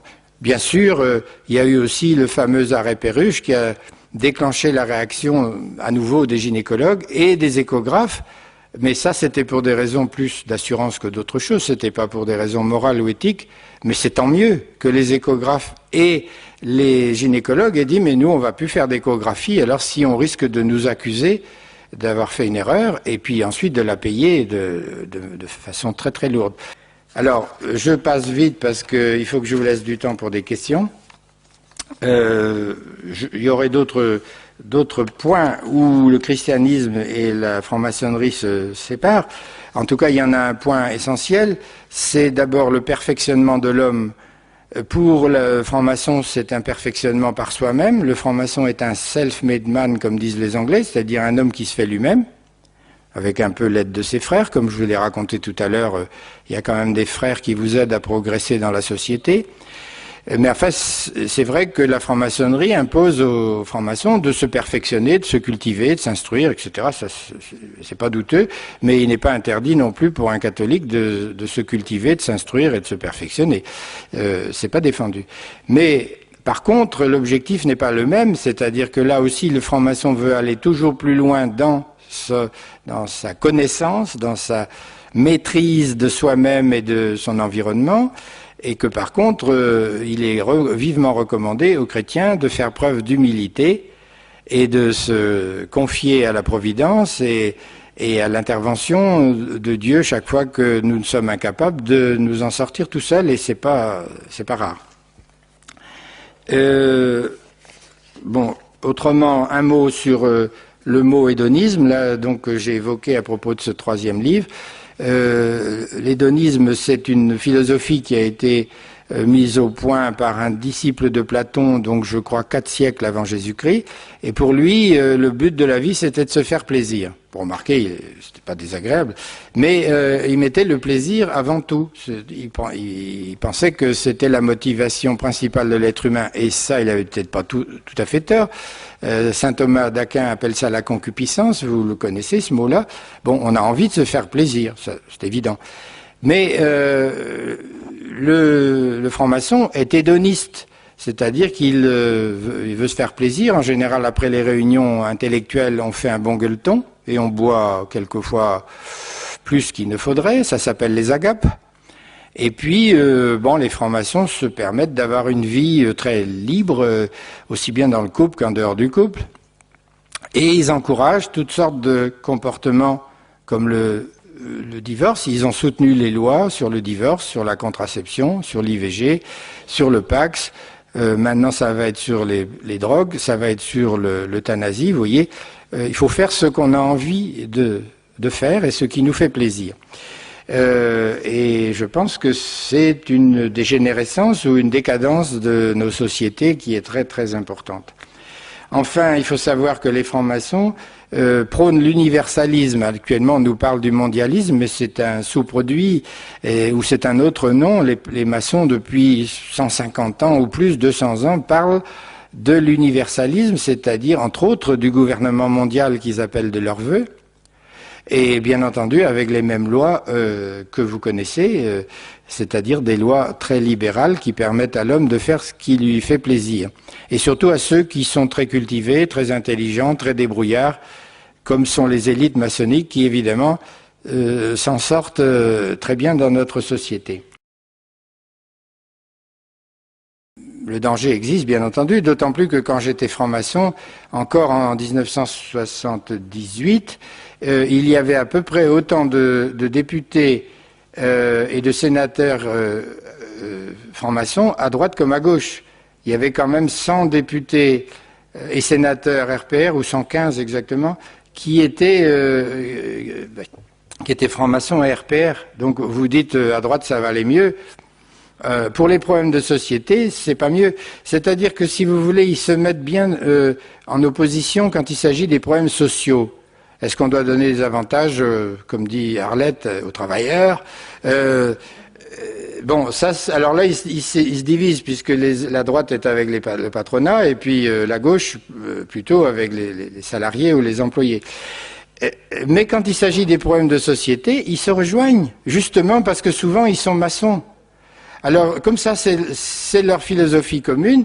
Ils vont voter pour le divorce maintenant sans faute. Vous pouvez répudier votre épouse maintenant du jour au lendemain. Genre, je veux plus, allez hop, dégage, je veux plus te voir. Vous commettez pas de faute. Vous la mettez dehors et puis c'est fini. C'est quand même épouvantable. On en revient aux mœurs primitives. On revient à l'Ancien Testament et encore les Juifs donnaient un contrat à leur épouse et ils n'avaient pas le droit de répudier sans raison. Eh bien, on revient à ça. Et alors tout ce qui est fait de société, eh bien là, il se retrouve tout ce qui est contraception, divorce, avortement, euthanasie. Et là, ça mange pas de pain, si vous voulez, parce que ça leur enlève pas d'électeurs, puisque beaucoup de gens vont dans ce sens-là, en disant, bah oui, il faut quand même libéraliser les mœurs, mais à force de les libéraliser, je sais pas où on va s'arrêter. Quand on voit qu'actuellement, il y a une recrudescence incroyable de la violence sexuelle, que ce soit sur les enfants ou sur les femmes, ça va bientôt venir sur les hommes. D'ailleurs, un de ces jours, on va voir des hommes violés par les femmes. Ça doit arriver, ça devrait arriver. Par un groupe de femmes qui... Eh bien, quand on voit cette violence sexuelle, alors que depuis 30 ans, on nous donne de la liberté sexuelle. C'est-à-dire qu'un homme normal, ou une femme normale, entre guillemets, parce que, attention, j'attaque personne, surtout pas les homosexuels. Autrement, j'irai au tribunal pour avoir dit du mal de ces gens-là. Ah oui, ça maintenant, vous n'avez plus le droit de dire du mal d'un homosexuel, faites attention. Non, mais c'est vrai, c'est pas des blagues, hein. Il y a un délit spécial pour... bon. Mais un homme normal, enfin, entre guillemets, aucun n'est normal parfaitement, nous avons tous des blessures, on est tous pécheurs, etc. Mais... bon, quelqu'un qui a un comportement normal, un homme ou une femme, il a quand même pas de mal à trouver un partenaire sexuel. Ou alors il est vraiment manchot. Et encore, même les manchots y arrivent. Alors pourquoi faut-il que des hommes s'attaquent avec violence, jusqu'à les tuer avec des femmes après les avoir violées, ou s'attaquent à des enfants? Hédonisme. Je veux me faire plaisir. Et l'autre n'est pas une personne, c'est un objet. Je me sers d'un objet comme j'aurais des relations avec mon chien ou ma chèvre ou n'importe qui. C'est pas plus haut que ça. Et ça, c'est dû à toute cette imprégnation de notre société par l'idée que dans ce domaine-là, on peut faire ce qu'on veut, qu'il n'y a pas à critiquer, que chacun est libre, qu'il faut se faire plaisir. Mais si on se faisait plaisir encore dans un couple, je ne suis pas contre.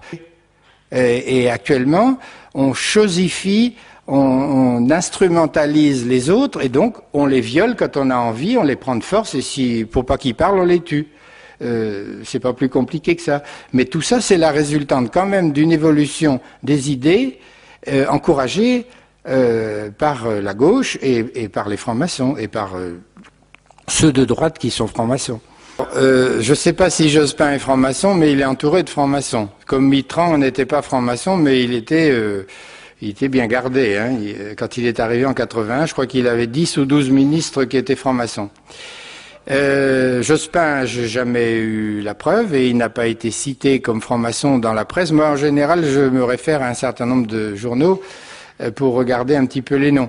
Mais en tout cas, par exemple, Martine Aubry, qui est présentée comme étant son bras droit et comme son futur Premier ministre, elle en fait partie, et elle fait partie même du réseau Voltaire, qui est encore pire, si je puis dire, puisque c'est Thierry Messant, et c'est vraiment des gens qui sont acharnés, à tel point même que Thierry Messant a été exclu 1 an de la franc-maçonnerie à cause de ses excès de langage. Donc, vraiment, pour être viré de la franc-maçonnerie, il faut tuer père et mère.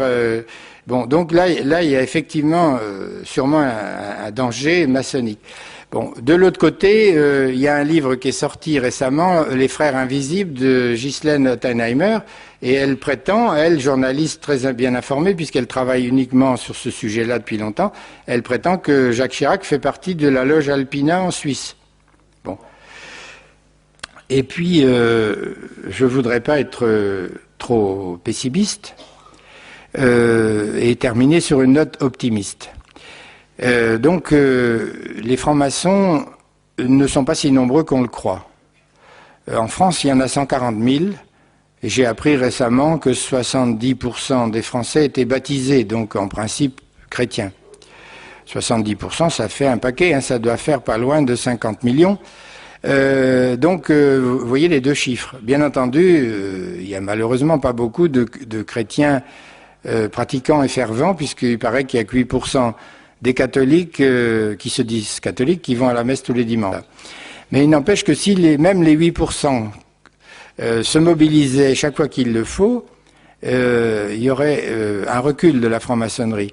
Parce qu'ils ne sont pas si courageux que ça. Je ne connais pas de martyrs de la franc-maçonnerie.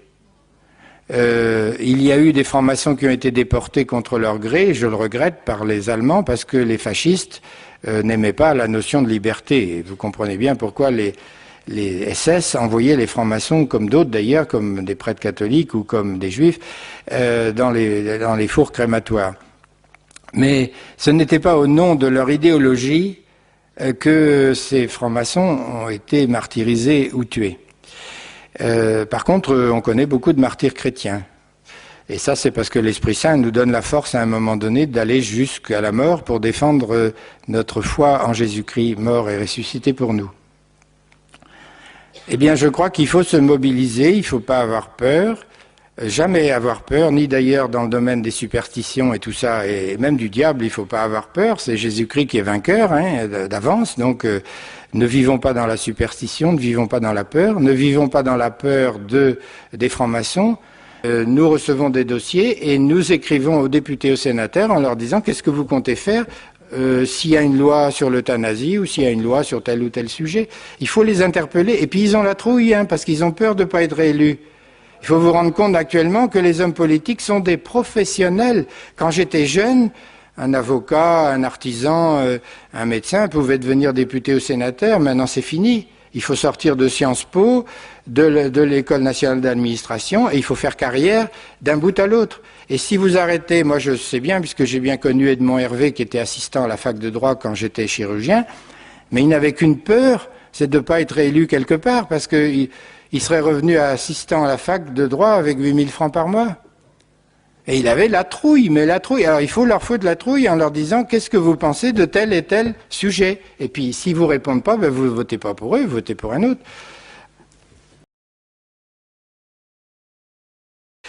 Alors les rosicruciens et les francs-maçons, alors la différence entre les deux ordres, c'est que si vous voulez, l'activité maçonnique est plutôt intellectuelle. En plus, il n'y a pas d'enseignement obligatoire, il n'y a pas un livre, il n'y a pas un catéchisme. On se forme par imprégnation, c'est d'ailleurs tout aussi efficace, par discussion commune au cours des réunions de loge. Et puis, il y a eu des francs-maçons qui ont écrit des livres, évidemment, sur les symboles, sur les rituels. Quelquefois, même, ils ont dévoilé des secrets, alors que théoriquement, on n'a pas le droit. Mais enfin, dans des livres, vous pouvez trouver les rituels maçonniques presque complets. Même les hauts grades, on trouve les rituels d'initiation des hauts grades. On se demande comment ça a pu se produire. Mais enfin, c'est comme ça. Bon, et le but de la maçonnerie, c'est plutôt de modifier la société, de faire progresser l'homme dans la société, mais l'homme extérieur, si vous voulez. Tandis que les rosicruciens ont une prétention, eux, à faire grandir l'homme mystique, le surnaturel, mais par des techniques. Le chrétien, il accepte la grâce, il accepte les dons et les charismes du Saint-Esprit, mais il les fabrique pas, il les recherche pas. Il n'y a pas de technique pour avoir un charisme quelconque. Ça vient parce que Dieu veut bien nous le donner. Et puis si on l'a pas, on l'a pas. Et puis c'est pas grave parce que d'autres l'ont et que nous sommes complémentaires. Donc s'il y a un charisme, je sais pas moi, de chanter en langue ou un charisme de connaissance, il va aider les chrétiens qui sont autour de lui. Et c'est pas pour lui qu'il va avoir ce don ou ce charisme. Par contre, le rosicrucien, par des techniques volontaires et volontariste, essaye d'acquérir des pouvoirs. C'est-à-dire par exemple le pouvoir d'influencer la pensée d'un autre, le pouvoir de voir dans l'invisible, le pouvoir, hein, je dis bien. Donc il y a des techniques, par exemple on passe des heures devant un miroir pour voir ce qu'il y a derrière le miroir, et c'est vrai qu'au bout d'un moment, on voit des choses. Bon. Mais est-ce réalité, est-ce hallucination ? Ça reste à démontrer. Et puis, dans la franc-maçonnerie, si vous voulez, on est rationaliste, on est contre tout ce qui est surnaturel. Un franc-maçon, même des loges spiritualistes, il ne reconnaît pas les apparitions de Lourdes ou les messages de la Vierge à Medjugorje ou ailleurs, hein, pas question. Pour lui, Dieu si Dieu il est hors de notre monde, il est créateur à la limite, mais après il s'occupe plus du fonctionnement, hein, chacun se débrouille comme le Dieu horloger de Voltaire. Les rosicruciens, eux, ils parlent pas de Dieu, ils parlent du cosmique. Alors le cosmique, c'est tout est Dieu. C'est du panthéisme, c'est-à-dire que tout est Dieu, même la table, même machin. Dieu est en tout, Dieu est partout, Dieu est partout, mais on ne le nomme jamais Dieu. On dit le cosmique. Et puis, alors que dans la franc-maçonnerie, on ne se préoccupe pas du salut des âmes, chez les rosicruciens, on vous parle très vite de réincarnation. Alors, de karma. Vous avez fait telle ou telle faute dans votre vie, donc il va falloir revenir parce qu'il faut payer. Et à la fin du compte, un petit peu comme dans l'hindouisme, si vraiment votre compte est à zéro, vous allez passer, pour les hindous c'est dans le nirvana, mais enfin bon, c'est pas précisé chez les rosicruciens. Mais les réincarnations sont innombrables, hein, donc c'est jamais fini. Comme on fait toujours des bêtises au cours de notre vie humaine, il est inévitable qu'on en reprenne pour un tour, et c'est pas très gai. Bon, les rosicruciens sont très influents en Afrique. Alors il y a une différence aussi, si vous voulez, c'est que chez les francs-maçons, on recrute plutôt, je dirais entre guillemets, le genre intellectuel, ou en tout cas des gens qui ont des responsabilités dans la société, qui sont obligés de manier la réalité, de se confronter à la réalité dans leur profession, etc. Tandis que chez les rosicruciens, on trouve plutôt des gens évaporés, des gens un peu rêveurs, qui essayent d'échapper à la réalité en concevant un monde surnaturelles qui auraient qui auraient plus d'importance que la réalité. Et on trouve des gens qui sont un peu intoxiqués. En plus, il y a des enseignements par monographie. Tous les mois, vous recevez 4 petits fascicules qu'il faut vraiment apprendre comme un catéchisme. Et quand il y a des réunions de loge, puisque ça s'appelle loge aussi, il n'y a que le maître de loge qui ait la parole. Et il dispense un enseignement, alors que dans une loge maçonnique, il y a des échanges. C'est-à-dire qu'on a le droit de s'adresser qu'au maître, mais il y a une sorte de discussion, une sorte de forum, on appellerait ça maintenant des forums, tandis que chez les Rosicruciens, il n'y a pas de forum. Vous devez admettre ce que le maître de loge vous dit. Bon, si bien qu'il y a une intoxication à la fois intellectuelle et psychologique qui est évidente. Et il y a des accidents que je n'ai pas vus dans la franc-maçonnerie. Il y a des gens qui ont des liens occultes, des oppressions malignes et même des possessions lors de certains rituels rosicruciens. Parce que justement, ce sont des gens qui sont un peu naïfs et qui s'abandonnent aux forces occultes. Et les forces occultes, il ne faut pas s'y abandonner. Abba, Père infiniment bon, tu connais le secret des cœurs et des loges. Tu sais que beaucoup de francs-maçons, égarés par une philosophie trompeuse, recherchent de vaines vérités. Que l'Esprit Saint, l'Esprit de vérité, investisse leur esprit et leur cœur et leur révèle la vérité première et ultime, l'alpha et l'oméga, ton Fils, Jésus le Christ, sa vie, son enseignement et la bonne nouvelle de ton amour. Amen.